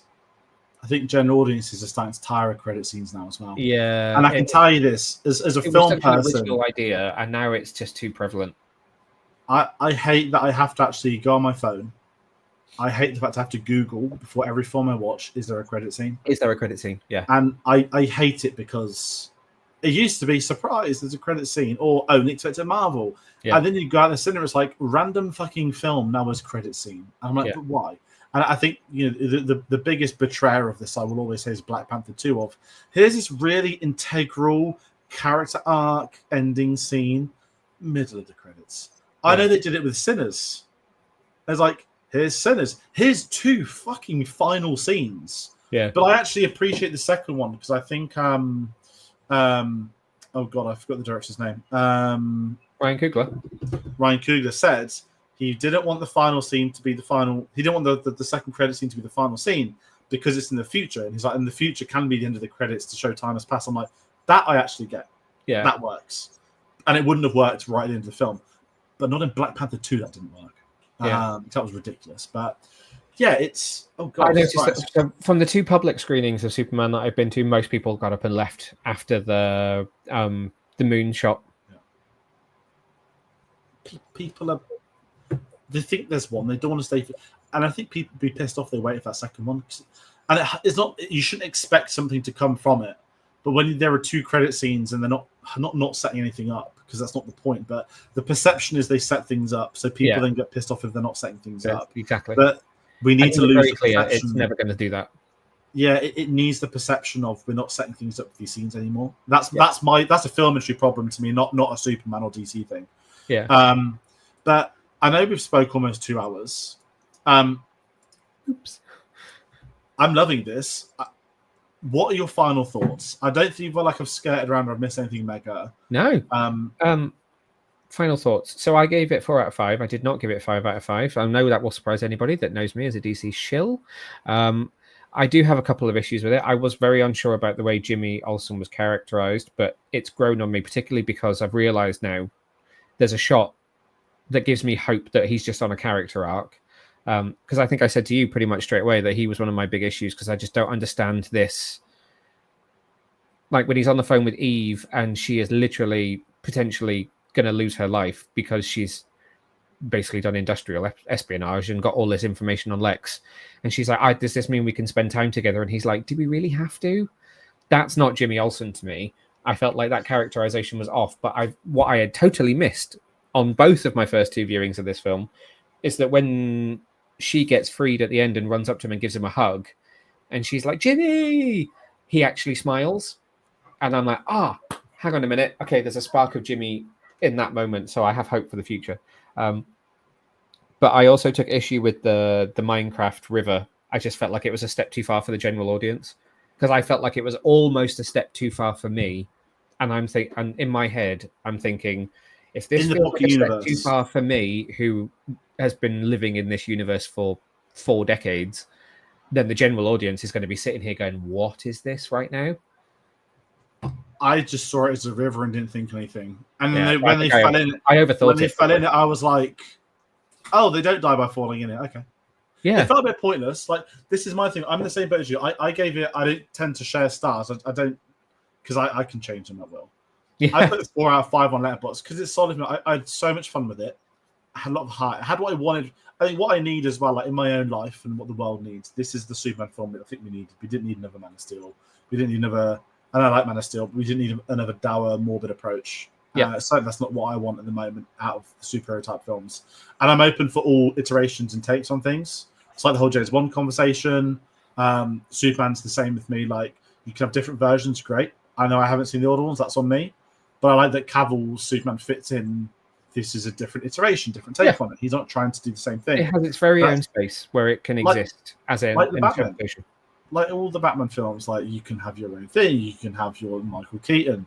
You can have your Christian Bale. You can have a Batfleck, and they all function as an overall of Batman to show, hey, we do differ things, whether it's Batman or not. We can shake it up a little bit. And I think Superman is, we're doing a new DCU. I don't want to say the sort of awful words people use, but, it's colourful. None of that. But if you're doing a new DCU and your last one failed, stick to the roots of these characters this time around. And I'm so curious at what's to come. I know that a lot of people keep talking about Wonder Woman casting. I'm not going to put you on the spot and say who do you want to see play Wonder Woman. I know there's a very feral, vocal fan base online that want Adria Arjona to play her. I know that her current partner is Lobo, who was already also been in DC, which is a long time a character I wanted to play. He's got the chance to play. I couldn't sit here and tell you who I want to see play the Flash or play Wonder Woman or Batman or whatever. I don't give it any thought whatsoever. I just wait to see what they announce. I did have one flirtatious moment where, for a minuscule brief moment, I did think, would I want to see Robert Pattinson on screen with David Corenswet? A long time, I still don't. Yeah. I'm very excited for Batman Part 2. I think it's very natural to have a curiosity about it. I've wondered, this is pure speculation on my behalf, I wondered if that curiosity may have also sat with higher-ups within certain studios. I don't think so. And I know that we're getting the Brave and the Bold. No, I think it has. Because I am sure there is a quote from James Gunn where he said, we would be mad if we hadn't thought about it, but no, we're not going to do it. There's probably been a discussion. More than that. Which it should be as well. It should be a discussion because it's like, hey, here's a Batman. Because whilst this is, it wouldn't work, but the fact that I thought that is a great positive for me of the Superman film. Because if it was the opposite, I'd be like, no, stay away, Rob Pattinson. Stay away. Which I still kind of want him to stay away because I'm like, I just want to see this incredible Matt Reeves Batverse like do its thing, do whatever it wants to be. And I think the audiences are smart enough and competent enough to allow two Batmen on screen at the same time. I don't think it's going to be as distracting as people think. No, I don't think so either. I think maybe 15 years ago, yes. But, you go back to the original Justice League and was it Christian Bale was offered $50 million to come back? And he said no. What was his words? If Nolan says yes, I will say yes. Yeah. Which was the easiest no in the world. But yeah, overall, I've enjoyed it, and I've enjoyed this discussion. It's gone over 2 hours, which is wild. I know, again, like the first 30 minutes wasn't actually talking about Superman; it's about the DCU, but this is a big part of it, and it's a very, very after what 10 years of this doesn't seem to be working. Course correct. The Batman's done really well. The rest of it, course correct, not working. Bring it back. Don't bring it back. Release the thing that's not come out. Don't release the thing that's not come out. Release this cut. Release that cut. Right now, ignoring the 124 notifications I've got on Twitter, there's a lot to be excited about. There's a lot of people that aren't excited about it, but if you're able to have an adult conversation with someone about what you are interested in and what you're not interested in, let's talk about it. This is a very exciting time. Possibilities are endless right now. Don't be a troll. I agree. I think, I said, if you're excited, you're excited. I'm excited. And I wasn't before. I wasn't a year ago. I wasn't 3 months ago. I think a lot of people are in your position right now. Yeah. And it's because of this film. It's because of what they've done with this film. And so much of it isn't just, it's a good film. I enjoyed the performances. I enjoyed these actors. I'd like to see the actors again. I like to see the characters again. They are. I like to see who else can come on board, who else can jump in. I'm starting like, I'm curious for the Lantern series. Obviously, I'm already sold on Peacemaker Season 2. And I guess I can say we will cover Peacemaker Season 2 on this channel. Won't be weekly spoiler discussions. It'll probably be a spoiler discussion into Season 2. But I'm excited for that because of John Cena. I'll bring you back. Yeah, we'll have to merge the wrestling chat into this as well. But I'm so here's it. I don't think it's going to happen, but 2 wrestlers have just been cast in Street Fighter. Is it called? Yeah, Street Fighter, the old game. We're seeing more of a wave now. If I've read a question with John Cena, it's not like who else do you want to see come in, but I would be very, very, very curious. Probably doubtful if any wrestlers could cameo in Peacemaker Season 2. I just think there's a slight, minuscule chance But speaking of wrestlers, so I'm getting this review, but I will bring him once more. We all know there is a role in the DCU for Dave Bautista. None of us still know what it's going to be, but he spoke about it, and so is James Gunn. Batista's been like, because if you think about the Guardians, I don't want to be, but he's also brought down. Like John Cena spoke about him recently, where he basically says they asked John Cena, "What do you think of all the wrestlers like who's gone into acting, who's the best?" Straight away, no hesitation, he said Batista. Yeah. And it says if you look at Batista's physique now, he's actually lost like the bulk from the wrestling, and he's now not like a normal size. He's still massive, but like he's not a wrestler size. But John Cena's been like, because he's now an actor, he's not seen as the wrestler, he's the actor. He's like, and that's what we'd all want to be. I do think Cena's still too big to have ever get that. Not taking away from Cena's very good at what he does. I think he is. I mean, he's found a niche, and I still need to watch Heads of State, which I've heard nothing but good things about. But I think Peacemaker has been the role of a lifetime for him. Agreed. I think if you look at his career as an actor, on top of the wrestling, I feel like he wasn't particularly taken seriously, and it's ironic because Peacemaker is not exactly a serious role. But him in that role has made people go, there is a place for him, and this is the place for him. Bingo. I think cheers of him, not just because he's popular. Yeah. In all, I know this isn't really a conversation for this, but like, in all seriousness, he's a decent person. And I think that goes a long way. And what did they ask him about? They asked him, like, is it harder to, or it was Batista Rosina, they said, is it harder to be a wrestler or an actor? And that was Batista. He was basically like, wrestlers, he basically was like, actors are the most privileged people in the world. It's like, wrestlers, we've got to travel ourselves. We're going in the middle of the night. We drive around the country. We're on flights 24/7. He's like, wrestling. There's like no actor could wrestle. He was like, it is not like the medium, the workload, what you have to do. And he's like, acting is a piece of piss compared to that. I don't think he means it in terms of the job itself, but you've got to go on a press tour for a week, like that sort of stuff. Like, and I think that's why I like it. Like, I think the industry is more open to those wrestlers, which is why we're getting Cody Rhodes, who did pop up in, I think, Arrow at some point. He had a couple of roles in Arrow. He's friends with Stephen Amell, because Stephen Amell did wrestling after. So there's some history there, but we will get some more DC on this channel. Yeah, Peacemaker Season 2 starts August 21st. If we're lucky, there'd be a review out before then. Probably not. I doubt there'd be any press access for a whole series, but you never know in this day and age. So that is... Like we got a public statement from Zaslav about the success of Superman. Does it end with Superman 2 or? 3 years ago, I hired James Gunn and Peter Safran to reimagine and unify the creative direction of DC under one leadership team by breathing new life and excitement into one of the most iconic storytelling franchises in the world. James and Peter's commitment to honoring the legacy of the DC universe while forging something new and enthralling is inspired. Oh, God, this is a long statement. This weekend, I'm going to cut the bit in the middle, where he talks about how great James is. This weekend, we watched Superman soar as James Gunn's passion and vision came to life on the big screen. Superman is just the first step. Over the next year alone, DC Studios will introduce the films Supergirl and Clayface to theaters, and the series Lanterns on HBO Max as part of a bold 10-year plan. The DC vision is clear, the momentum is real, and I couldn't be more excited for what's ahead. I mean, say what you will, people will say that's just the studio trying to save face because it's failed this weekend. There'll be all of those arguments, but that's a nice outward facing, this is a good start. Yeah, I'm optimistic, and I think Zaslav,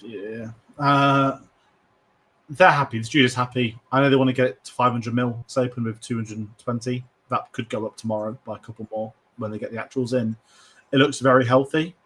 And so, not box office numbers, this box office numbers, that. The world's very different to 10 years ago. Yes. 5 years ago, like post-COVID. Well, there you go. The first comment beneath that is trying to make 217 sound great when it's actually not. They were hoping close to 300 million. This film has failed. The film underperforms, and somehow the guys at the company are acting as if it made Jurassic Park money. Nothing makes sense anymore. This is the second or third highest opening of the year, isn't it?